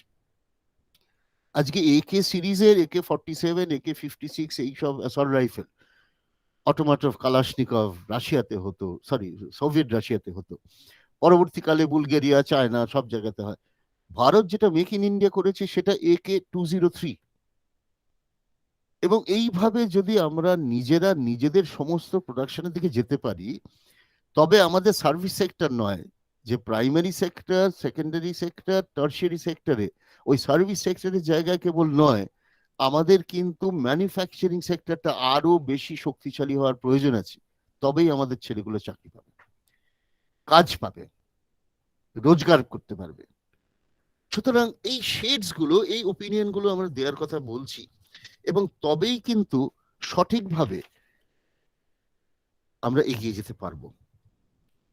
এখানে এসে আমরা আরো একটা দুটো কথা বলে যদি কোনো কোয়েশ্চেন আনসার সেশনে যেতে পারি, সেটা চেষ্টা করতে পারি। সেটা হচ্ছে যে এই যে উইনেস, এখানে আমেরিকাকে মিডনাইট টু মিলিয়নিয়ামে শশী থারুর বলছেন যে America is like a melting pot. সারা পৃথিবীর মানুষজন, সব কৃষ্টি, কালচার, সংস্কৃতি ওখানে গিয়ে একটা আমেরিকানিজম গোছে কি একটা যেন তৈরি হয়েছে। ব্র্যান্ড নেমের টুপিটা উল্টো করে পড়বে, একটা কানে একটা দুল থাকবে, গিটারটা এরম ভাবে আছে, এরম একটা আর কি, যে জিন্স গুলো কষ্ট করে রিপ করে ছেঁড়া ছেঁড়া জিন্স পরা, এগুলো খুবই দুর্ভাগ্যের কথা। এগুলো মেনে নেওয়া কঠিন, বিশেষ করে আমাদের মতো দেশে, যে দেশে মানুষজনের একাধিক হয়তো জামা প্যান্টও নেই, সেখানে যারা পারে তারা এই ধরনের ছেঁড়া ছেঁড়া জামা কাপড় পরে কি প্রমাণ করার চেষ্টা করে, যার উপায় নেই তো ছেঁড়া জামা পরেছে, ছেঁড়া প্যান্টুল পরলো ইত্যাদি। কিন্তু যাদের আছে তারা বেশি দাম দিয়ে এগুলোকে গ্লোরিফাই করে। আমার মনে হয় একবারে হলিউড, বলিউড, টলিউড, যেখানে যত উড আছে সমস্ত জায়গায় যারা আমাদের আইকন, যারা ওপিনিয়ন ইনফ্লুয়েন্স করেন, যাদের ধরে আমরা এগিয়ে চলি, যাদের সিঙ্গার্স, ফ্যাবুলাস সেলিব্রিটিস, যারা, এই সবগুলো ভাবা উচিত বলে আমার মনে হয়। আমাদের যত মানুষ দেখেন তার থেকে তো লক্ষ কোটি বেশি মানুষ ওদের দেখেন, ওরা যেভাবে চলে। গ্রীষ্মের দুপুরে একটা কালো জামা পরে একজন হেঁটে ঘুরে বেড়াচ্ছেন। আমি তাকে জিজ্ঞেস করলাম, কি রে তুই যাকে দেখে এটা করলি সে তো এসি লিমুজিন থেকে বেরিয়ে এসি স্টুডিওতে ঢুকে যায়, বাড়ির সমস্তটা একবারে সেন্ট্রাল এসি, আর তোর তো বাড়িটাতে পাখা চালিয়ে চলতে হবে, আর বাইরেটা তো রোদ্দুর, কিছুই নেই, বাস স্ট্যান্ডে দাঁড়াতে হবে তোকে। কালো জামা গ্রীষ্মের পক্ষে ভালো নয়, এটা তো প্রুভেন সত্য। কিন্তু কি করা যাবে, অমুক পড়েছে। এই যে ইউথ পাওয়ারের কাছে মিডিয়ার যে একটা এত বড় যে হাতছানিটা, সেটা তার থেকে বেরোনো অত্যন্ত কঠিন। কিন্তু আমার মনে হয় সমাজের প্রতিটি স্তরে যে ধরনের মানুষ যেখানে আছে, যাদের কথা কেউ শুনবে, যাদের দেখে কেউ উদ্বুদ্ধ হবে, এদের কিছু দায়িত্বটা থেকে যায়। আমরা আজকে যে ইউথ অ্যাজ নেশন বিল্ডার্স, যেখানে আমরা নট মি বাট ইউ, ইউথের YOUTH, এই ইউ, ভারতের ক্ষেত্রে যদি আমরা এটা বুঝতে চেষ্টা করি, তাহলে মিডনাইট টু দ্য মিলিয়নিয়ামে শশী থারুর ওখানে লিখছেন যে ভারত কিন্তু ওরকম না যে সব কালচার এসে একত্রিত হয়ে একটা খিচুড়ি হয়েছে। আলাদা করা যাবে না, চাল ডাল যদি আলাদা করা যায় তাহলে সেটা খিচুড়ি হয়নি। আজকে একটু বৃষ্টি হবে হবে করছে, অনেকের বাড়িতে নিশ্চয়ই আজকে খিচুড়ি হচ্ছে। আর খিচুড়িটা মিলে মিশে একদম ওই কড়াইশুঁটি, টমেটো, কপি, আলু দিয়ে আজকে শীতকালের খিচুড়িটা বেশ জমবে। যদিও যেভাবে বর্ষা পরপর হয়ে গেল, যেভাবে আজকে বিভিন্ন জায়গায় লকডাউন অতিপানির জন্য, সেখানে সবজির আদান প্রদান বা চাষ সমস্তটাই ভীষণভাবে ক্ষতি হয়েছে। এখন এই যে খিচুড়ি, ভারত কিন্তু খিচুড়ি না, ভারত হচ্ছে, শশী থারুর বলছেন, একটা থালির মতো। একটা থালি কি, এখন তো বাঙালি থালি পাওয়া যায়, তো বাঙালি থালি বলে কিছু আমার জানা ছিল না, এখন নতুন করে সব তৈরি হচ্ছে। তো যদি বলি একটা থালি, টিপিক্যালি রাজস্থান, সাউথ ইন্ডিয়ার, তামিলনাড়ুতে থালি ইত্যাদি কিরকম না, এখানে একটু ভাত আছে, এখানে একটু রুটি, এবার অনেকগুলো ছোট ছোট বাটিতে অনেক ধরনের খাবার, প্রত্যেকটা টেস্ট আলাদা আলাদা, ছোট্ট ছোট্ট বাটিতে সব কটা টেস্ট আলাদা, কোনটা একটু তেতো, কোনটা একটু ঝাল, কোনটা একটু নোনতা, কোনটা মিষ্টি, ইত্যাদি ইত্যাদি। কিন্তু সামগ্রিকভাবে সবটা খেয়ে শশী থারুর বলছেন it makes for a very satisfying repast. অর্থাৎ খেয়ে দিয়ে আমার একটা ভাত ঘুম দেওয়ার মতো একটা উপকরণ পেয়ে গেছে, অর্থাৎ সামগ্রিকতা। আমাদের বেশভূষা আলাদা, ভাষা আলাদা, ধর্ম, religion, gender, etcetera etcetera, so many things are so different.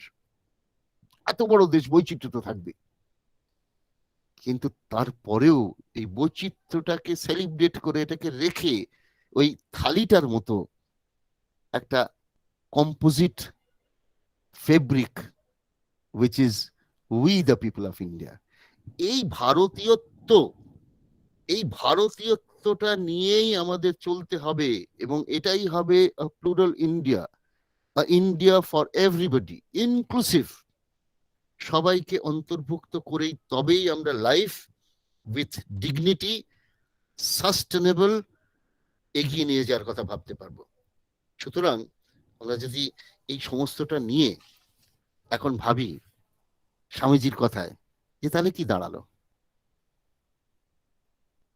প্রথম যে অবজেক্টিভের কথা বলা হয়েছে, ন্যাশনাল ইন্টিগ্রেশন ইজ দ্য মূল মন্ত্র অফ এনএসএস, সেটা 24 ঘন্টা ওই 8টা যে স্পোক আছে আমাদের সেই চক্রের, যেটা এমব্লেম, সেইটা যদি আমরা দেখি, তাহলে এই যুব শক্তি, যেটা আমাদের একটি অ্যাসেট এবং আমাদের সেই ডেমোক্রেটিক ডিভিডেন্ডটা দিতে পারে, তাদের উপযুক্ত শিক্ষা রাষ্ট্র দেবে, সমাজ দেবে, এবং সামগ্রিকভাবে এটা তুলে ধরলে আমাদেরকে আটকায়।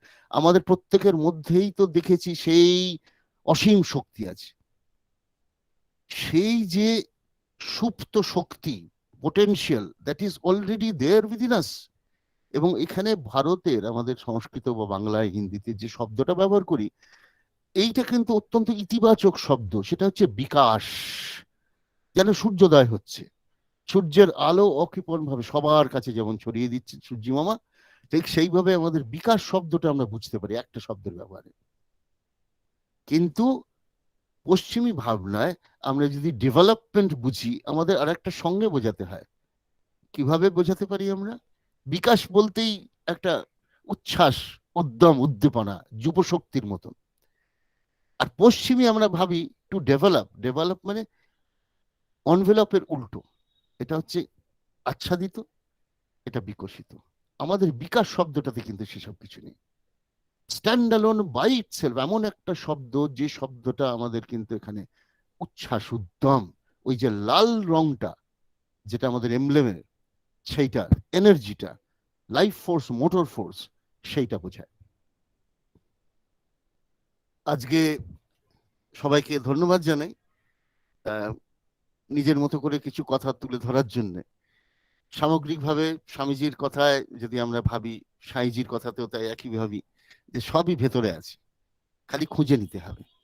তবেই কিন্তু যে ভারত এতটা এগিয়েছে, সারা পৃথিবী জুড়ে যে সমস্ত দেশ যে জায়গাতে আছে তার থেকে অনেক আরো বেশি সামনে শান্তির বাণী নিয়ে পথ বেয়ে এগিয়ে যেতে পারবে। এটা আমার বিশ্বাস, দৃঢ়তার সঙ্গে বলছি। It is not just what I believe in, it is my conviction.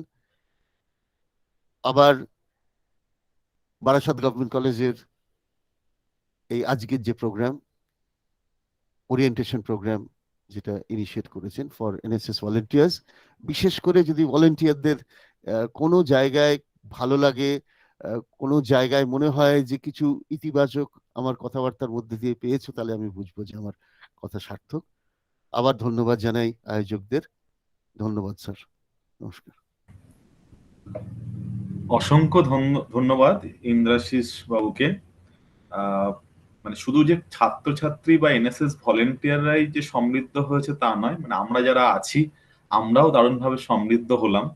বিশেষ করে ইন্দ্রাশিস বাবু যে বিষয়গুলো তুলে ধরেছেন, যেমন যুবকদের সংজ্ঞা কি, কাদেরকে যুবক বলবো, তাদের দায়িত্ব কি, বিবেকানন্দের আদর্শ কিভাবে আজকের দিনে আমরা গ্রহণ করব, স্বামীজির চিন্তা দর্শনের সাথে এনএসএস এর সম্পর্কটা কি, স্পিরিচুয়ালিজম এবং রিলিজিয়নের মধ্যে যে বিশেষ পার্থক্য আছে, অনেকগুলো বিষয়, এবং সর্বশেষ ভারতীয়ত্ব সেই শব্দটা যাকে নিয়ে আমরা আজকের দিনে এগিয়ে চলবো বা আগামী দিনে এগিয়ে চলবো, এতগুলো বিষয় তিনি তুলে ধরেছেন। তাতে আমরাও অনেক কিছুই জানলাম এবং বুঝলাম।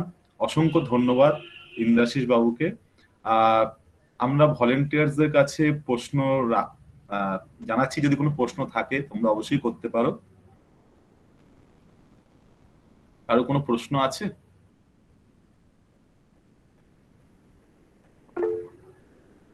স্যার আমি কি একটা প্রশ্ন করতে পারি? নিশ্চয়। হ্যাঁ, নিশ্চয়ই নিশ্চয়ই, বলো ভাই। স্যার আমি একটু জানতে চাইছিলাম যে আমাদের যে আজকে যে অবজেক্টিভটা ছিল, আমরা ইয়ুথ হিসাবে সমাজের জন্য মানে কি কি স্টেপগুলো নিতে পারি পড়াশোনার পাশাপাশি, মানে স্টেপগুলোর কথা নিয়ে যদি একটু বলতেন, অবজেক্টিভগুলো, main objective. Thank you sir. Hmm hmm hmm, ঠিক ঠিক ঠিক ঠিক ঠিক। এখন কথাটা হচ্ছে যে আমরা কি প্রশ্নগুলো একসাথে নিয়ে নেবো ইন্দ্রাশিস হ্যাঁ বাবু? হ্যাঁ হ্যাঁ হ্যাঁ হ্যাঁ হ্যাঁ, তাও হয়, সেটাই তাও মনে হয়। হয় বেটার হবে। আর এখানে একটা চ্যাট বক্সে একটা প্রশ্ন এসছে, ইন্দ্রাশিস বাবু আপনি দেখতে পাচ্ছেন?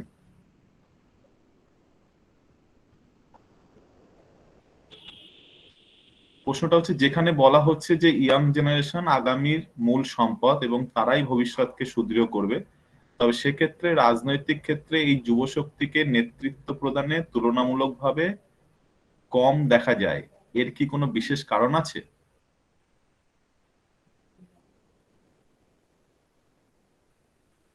খুব সুন্দর প্রশ্ন। ঠিক আছে, আর দেখি রাজনীতি। আপনার কোনো প্রশ্ন?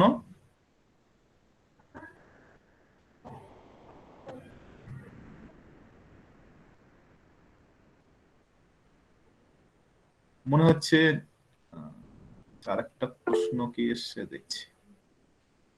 হ্যাঁ, আর একটা প্রশ্ন এসছে, উচ্চশিক্ষিত হওয়া সত্ত্বেও সঠিক কর্মসংস্থানের অভাবে মানসিক অবসাদ সৃষ্টি হচ্ছে, এক্ষেত্রে যুব শক্তি সামাজিক অবদানে আগ্রহী হারাচ্ছে, সেক্ষেত্রে যুব সমাজকে উদ্বুদ্ধ কিভাবে করা যাবে?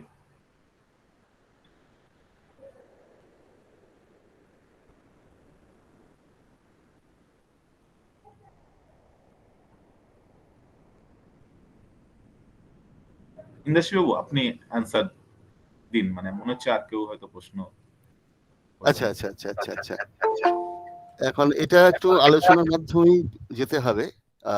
প্রথমেই বলি যে প্রথম যে প্রশ্নটা এলো সেটা একেবারে স্পেসিফিক্যালি কি করা উচিত, মানে অবজেক্টিভ। আজকে যেহেতু এনএসএস এর মাধ্যমে আমরা এই একে অপরের সঙ্গে এখানে যুক্ত হয়েছি এই ওয়েবিনারের আন্তর্জালিক মাধ্যমে, সেখানে স্পেসিফিক যে অবজেক্টিভ গুলো কিন্তু সেটা এনএসএস এর মধ্যেই লুকিয়ে আছে। সেটা হচ্ছে national integration, spirit of adventure.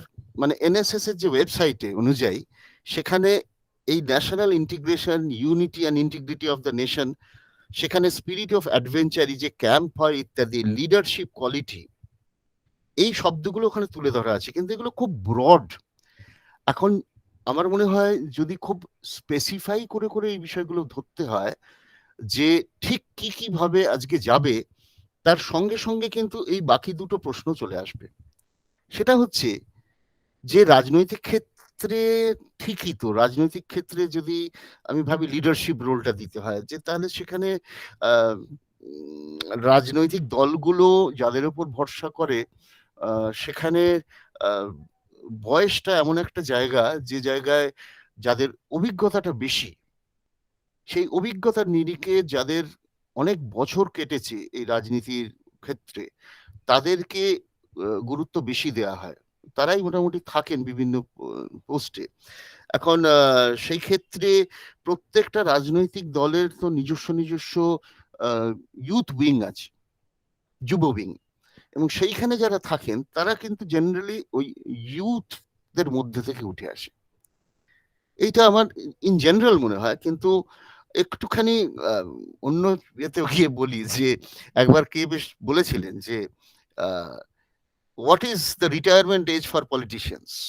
আমাদের যেমন আমাদের প্রত্যেকের কাজ করলে একটা রিটায়ারমেন্টের বয়স আছে, তা বলছে রাজনীতিবিদদের রিটায়ারমেন্টের অবসর গ্রহণের বয়স কত, তো বলছে না না নেই, কোথাওই নেই।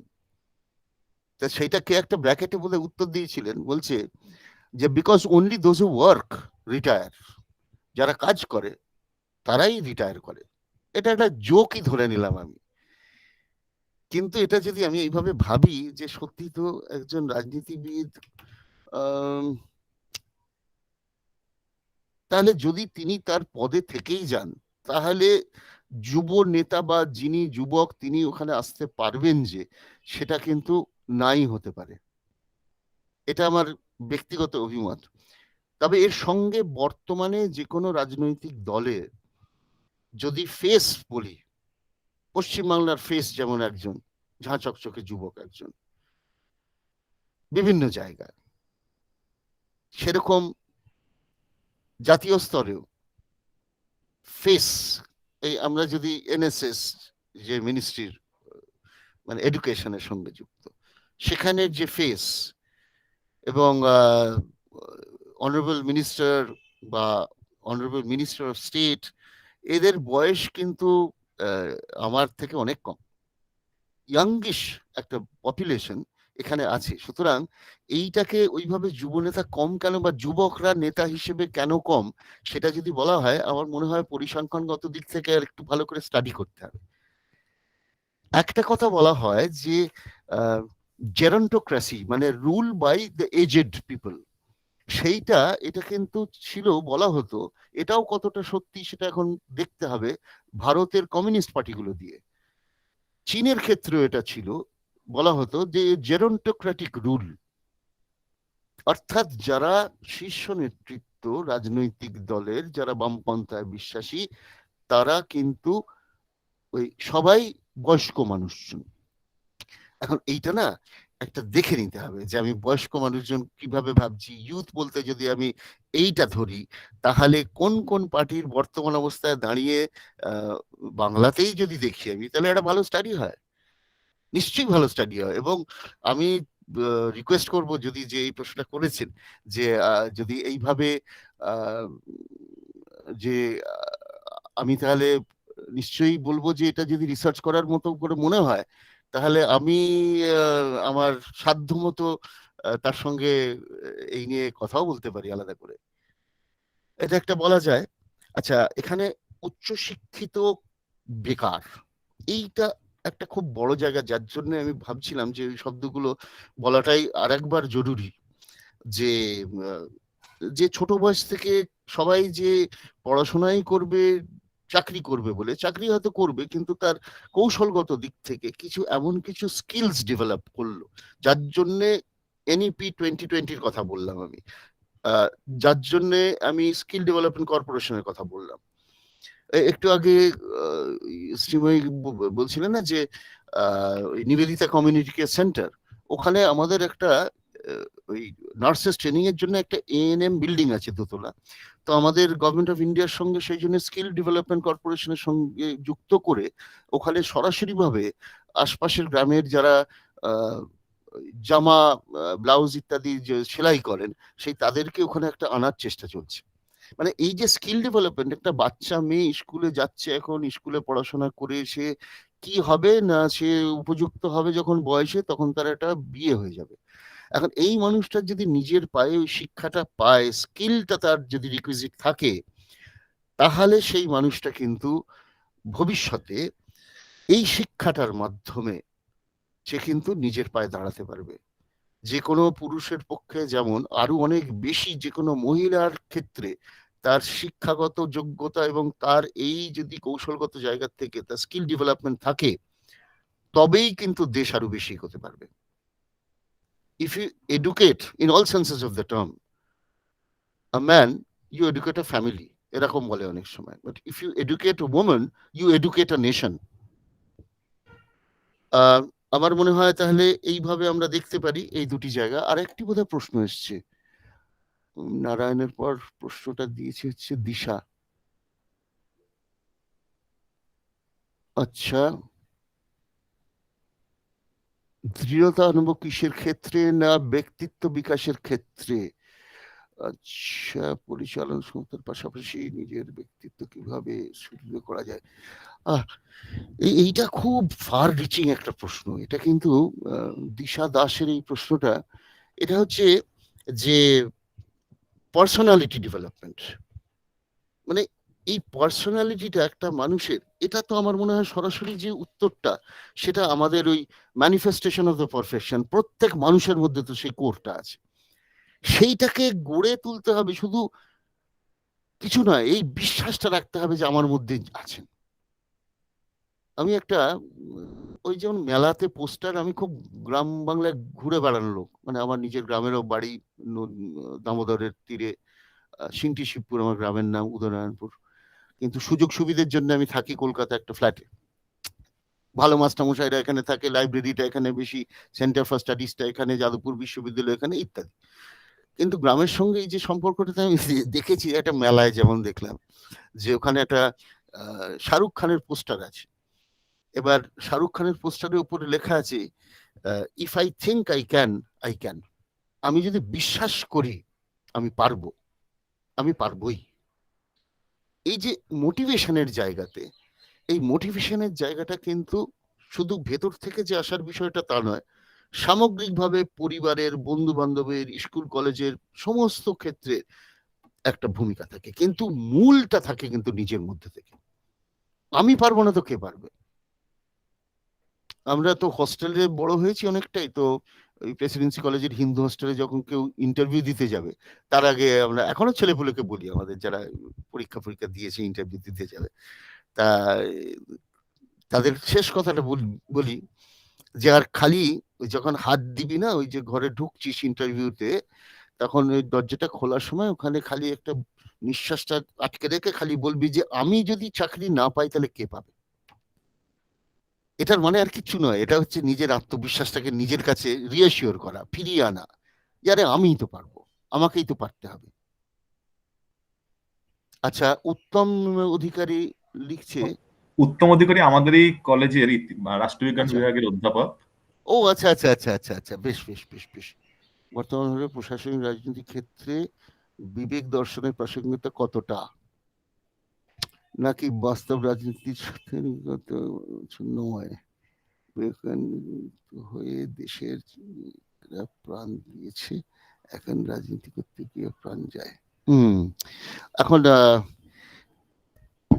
আজকে আমরা যেহেতু একটা কমেমোরেশনের মধ্যে দিয়ে আছি, যে আজকে আহ, আহ, স্বামীজির আজকে যেহেতু জন্মদিন, এবং সেই উপলক্ষে ন্যাশনাল ইউথ ডেতে আমরা তার সম্পর্কে বলছি, এই প্রশ্নটা খুব একটু ছুঁয়ে চলে যায়। এই আলোচনাটা নিজেদের মধ্যে পরে করা যাবে নিশ্চয়ই, কারণ স্বামীজি কার, এটা যদি মূলটা ধরি আমি, তাহলে সেইভাবে দেখতে গেলে সর্দার প্যাটেলও কার।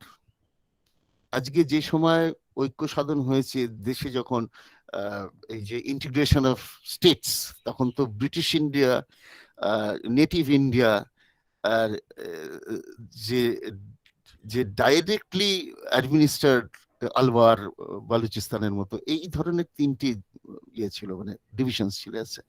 তো সেই তখন যে মানুষটা মণিপুর থাকতে চায়নি, জুনাগড়ের কথা খুব ভালোভাবে আমরা জানি, নিজামের কথা জানি, হায়দ্রাবাদের, জম্মু কাশ্মীরের কথা জানি, কিন্তু মণিপুর নিয়ে আমরা ততটা জানি না। কিন্তু এই সিমলাতে যখন শেষ একেবারে দিনের দিকে পৌঁছে যাচ্ছেন, উনি কিন্তু এই ইচ্ছাটা প্রকাশ করেছিলেন যে before I die I want to see Manipur as part of India. মানে সামগ্রিকভাবে ইন্টিগ্রেশন অফ দ্য স্টেটস, এটা একটা এত বড় একটা সমস্যার জায়গা ছিল যে এইটাতে সীমাবদ্ধ থাকেনি। তার সঙ্গে ছিল 54 সালে চন্দননগর, ফ্রেঞ্চ। তার সঙ্গে ছিল 14 বছর লেগেছিল ইন্টিগ্রেশন অফ স্টেটস, তার মধ্যে মিলিটারিলি গোয়াকে দখল করতে হয়েছিল পর্তুগিজদের থেকে। সুতরাং এই প্রক্রিয়াটা কিন্তু 47-এ শেষ হয়ে যায়নি, এটা কিন্তু অনেক বছর ধরে চলেছে। আবার পর্তুগিজ শাসনের গোয়া ভারত যখন আক্রমণ করেছে, এই সমস্তটার ক্ষেত্রে নেতৃত্বে সবটাতে কিন্তু যেভাবে থেকে গেছে ভারত, তার মানে দ্য ফেস অফ ইন্টিগ্রেশন ওয়াজ সর্দার বল্লভভাই প্যাটেল এবং ইন্ডিয়ান ন্যাশনাল কংগ্রেস তখন অ্যাট দ্য হেলম, ভারত স্বাধীন যখন হচ্ছে। The Congress was India and India was the Congress, Partha চ্যাটার্জির কথা। তাহলে তখন যে মানুষটা হোম মিনিস্টার ছিলেন, তার নাম আমরা সবাই জানি, লৌহ মানব হিসেবে, the iron man of India, who integrated all the Indian states and also liberated Goa and negotiated about Chandannagar. সে তো হলো, বর্তমানে একটা টুরিস্ট সেন্টার হয়ে গেছে, একটা খুব লম্বা স্ট্যাচু। এই রেজিমটা কিন্তু সেই রেজিম নয়। Ideologically, the dispensation is essentially different, to put it mildly. এখন সেই ক্ষেত্রে ওই একই ধরনের ভাবনা নিয়ে যদি আমি 125 সুভাষ বোস, তার গতবারে যখন 23শে জানুয়ারি জন্মদিন পালন হচ্ছে, তখন যিনি কংগ্রেস থেকে বেরিয়ে এসে ফরওয়ার্ড ব্লক করেছিলেন, কিন্তু কখনোই যে বর্তমানের কেন্দ্রীয় রাজনৈতিক যে ডিসপেন্সেশন তাদের সঙ্গে থাকেননি, কিন্তু সময়ের সঙ্গে সঙ্গে এইভাবে অনেক আইকনিক মানুষ, অনেক আইকনকে, অনেক সিম্বলকে, অনেক রংকে এইভাবে কিন্তু নিয়ে নেওয়া হয়। হয়তো অ্যাপ্রোপ্রিয়েশন বলতে পারা যায়, এনক্যাপসুলেশন বলতে পারা যায়, কিন্তু এগুলো স্বামীজির ক্ষেত্রে যদি আমি ভাবি, তাহলে যে স্বামীজি যে কথা বলে গেছেন, সেই কথাগুলো যদি এখন ফিরে আসে এবং অর্থগুলো হয়তো স্বামীজি যেভাবে বলেছিলেন সেইভাবে নয়, তাহলে আমরা কোথায় দাঁড়াবো? অর্থাৎ যে কোনো পরিস্থিতি একটা রাজনৈতিক পরিস্থিতি, একটা দেশের এগিয়ে যাওয়া, একটা উন্নয়নকামী একটি রাষ্ট্র, একটি কল্যাণকামী রাষ্ট্র, ওয়েলফেয়ার স্টেট, সেখানে ভারতের পথ চলাটা কিন্তু অত সহজ ছিল না বা নেইও। সেটার কারণ হচ্ছে, যদি বলা যায় যে নেহেরুকে একবারকে জিজ্ঞেস করেছিলেন যে চায়নার এত উন্নয়ন হচ্ছে, আমাদের দেশের পরে তো দেশ স্বাধীন হয়েছে, আমরা 47 ওরা 49, তা আমাদের এত সময় লাগছে, ওরা কত দূর এগিয়ে গেল ইত্যাদি। তো তখন উনি খালি বলেছিলেন যে ours is development with democracy, আর কিছু বলেননি। অর্থাৎ কিনা চীনের ক্ষেত্রে এটা পরিষ্কার বলে দিলেন যে there's is development without democracy. আমাদের ক্ষেত্রে কিন্তু সেটা না। আমাদের এত কিছু মাথায় রেখে, এত শেডস অফ ওপিনিয়ন, এত ওরিয়েন্টেশন, এত রকম আমাদের কনোটেশন, এত কিছু আছে, which is not true perhaps for China. আজকে চায়নার খুব রিসেন্ট যেটা দেখছিলাম সেটা হচ্ছে যে একটি জেলার জিংজিয়াং, তো জিংজিয়াং এর রেফারেন্স ছিল এবং সেখানে কয়েকটা খুব কর্পোরেট হাউস বড়, তারা রেফারেন্স দিয়েছিল যে ওইখানকার যে লেবার তারা অনেকটা ইনডেনচার্ড বা স্লেভ লেবার, কৃতদাস দের মতো তাদের রেখে দেওয়া হয় ইত্যাদি। খুব স্ট্রংলি সেটা রিজন করার পর সেই কর্পোরেট হাউস ওই জিংজিয়াং শব্দটা তুলে দিয়েছে ওখান থেকে। এটা চায়নার পক্ষে সম্ভব ছিল, এখনো আছে। আমাদের ক্ষেত্রে সেই জন্য ডেভেলপমেন্ট উইথ ডেমোক্রেসিতে এমন অনেক বিষয় আছে যেগুলো আমাদের পর্দায় উঠে আসে বা সামনাসামনি আমরা জানতে পারি, লেখালেখিতেও দেখতে পাই। এতটা বলে কিন্তু আজকের মনে হয় এই পার্টিকুলার ইস্যুটা অ্যাড্রেস করা বন্ধ করি। আর পরে উত্তম বাবুকে বলি যে we can take it up definitely in a different plane. Thank you Uttam Adhikari, thank you so much. ধন্যবাদ ইন্দ্রাশিস দা। হ্যাঁ। তবে আমরা আমাদের প্রোগ্রামে একদম শেষ পর্যায়ে চলে এসেছি। আমরা ভোট অফ থ্যাঙ্কসে যাব, তার আগে আমরা এনএসএস ক্লাব আমরা দেব, যেটা আমাদের এনএসএস এর নির্দিষ্ট যে প্রোগ্রামের অংশ। কিন্তু তার আগেও আরেকটা জিনিস, একটা বিশেষ অনুরোধ। রামকৃষ্ণদেব কিন্তু খুব সঙ্গীত ভালোবাসতেন। আমার মনে হয় সেই ধারাবাহিকতা বিবেকানন্দের মধ্যেও ছিল। তো সেটাকে মাথায় রেখে এবং আজকের ইউথদের জন্য যদি 2 লাইন ইন্দ্রাশিস দা প্লিজ যদি একটু শোনান। আমি একটা খুব সহজ বিষয় বিশ্বাস করি আর কি, যেটা স্বামীজিরও বাণী, ওই manifestation of the perfection which is already within you, যেটা এতক্ষণ ধরে বললাম। আর সাঁইজিরও বাণী, সাঁইজি কোনো একটা জায়গায় সেই খোঁজার কথা যখন বলছেন, সেই মনের মানুষের কথা, সেই একই জায়গায় আর কি। আমি তাই সাঁইজিরই একটা গানের 2 কলি একটু করে বলি। আসলে সবটা গাইতে পারলে হয়তো কখনো হবে। আমার এই দিন 4 ধরে খুব কনজেশন ছিল এবং যেমন হয় চারিদিকে, ওই জন্য অ্যান্টিবায়োটিক আর গার্গেল বেটাডিন দিয়ে প্যারাসিটামল দিনে 3টে করে সব চলছে। আজকে অনেকটা ভালো আছি। আর দেশি টোটকা আমাদের যেমন মধু আর আদা বাটা সবকিছু নিয়ে আছে, ওই জন্য একটু নাক হয়ে আছে গলাটা আর কি। আমি একবারে শিল্পী লোক নই, কোনোদিন শিখিও নি, কিন্তু সাধু সঙ্গ করার সুযোগ হয় আমাদের। একটা আশ্রম যার কথা শিবই বলছিল, তো একটি জায়গায় ওখানে বলছে কোথায় পাবো আর কি, কোথায় পাবো, যাকে খুঁজছি এদিক সেদিকে, সে বলছে সব ভেতরেই আছে। সেই জন্য বলছে ডুবে দেখ দেখি মন কি রূপ লীলাময়, আকাশ পাতাল খুঁজিস জানে এই রে সে তোরা, এই রে সে তোরা, ডুবে দেখ দেখি মন কি রূপ লীলাময়, আকাশ পাতাল খুঁজিস যারে এই দেহে সেই তো রয়, এই দেহে সেই তো রয়। সেই মানুষকে শ্রদ্ধা জানাই। জয় গুরু। ধন্যবাদ ইন্দ্রাশিস দা। আমরা আগামী দিনে আশা রাখবো আরো অধিক গান শুনবো আপনার কাছ থেকে। তো আমরা আজকের এনএসএস এর পক্ষ থেকে আমরা সম্মান জ্ঞাপন করতে চাই আজকের অনুষ্ঠানে উপস্থিত আমাদের বারাসাত সরকারি মহাবিদ্যালয়ের অধ্যক্ষ মহাশয় ডক্টর সমর চট্টোপাধ্যায় স্যার এবং আজকের প্রধান বক্তা doctor Indrashis Banerjee.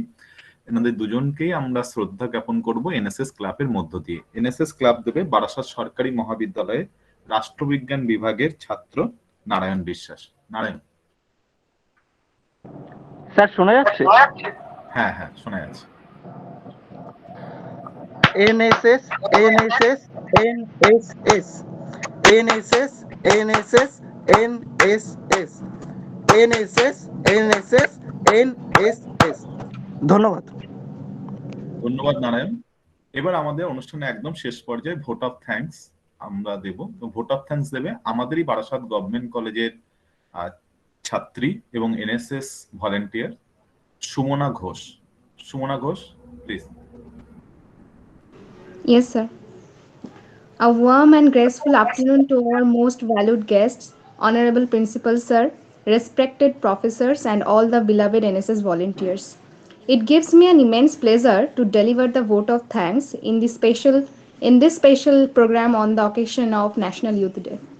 I want to express my heartfelt gratitude to our respected Principal Sir, Dr. Shomur Chattopadhyay, who is the chief organizer of this program. Sir is the backbone of our NSS unit who guides and inspires us to work on our best possible way. I would like to thank Arun Kumar Roy sir, our respected librarian and the secretary of the Teachers Council of Barashat Government College for his consistent support and encouragement to all our programs. On behalf of the NSS unit of Barashat Government College, I would like to thank our distinguished chief guest, Dr. Indrashish Banerjee of Ramkrishna Mission Vidya Mandir, for his valuable, enriching talk that highly inspired us, the young generation, to selflessly give efforts for the betterment of the society and to carry forward the ideals of Swami Vivekananda. Thank you, sir, for sparing your precious time for the NSS volunteers of Barashat Government College.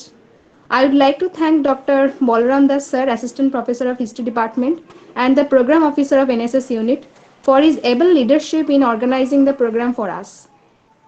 Simultaneously, I express my heartiest thanks to all our respected professors who are the members of the NSS committee for their prompt assistance to Balaram sir in making this program possible.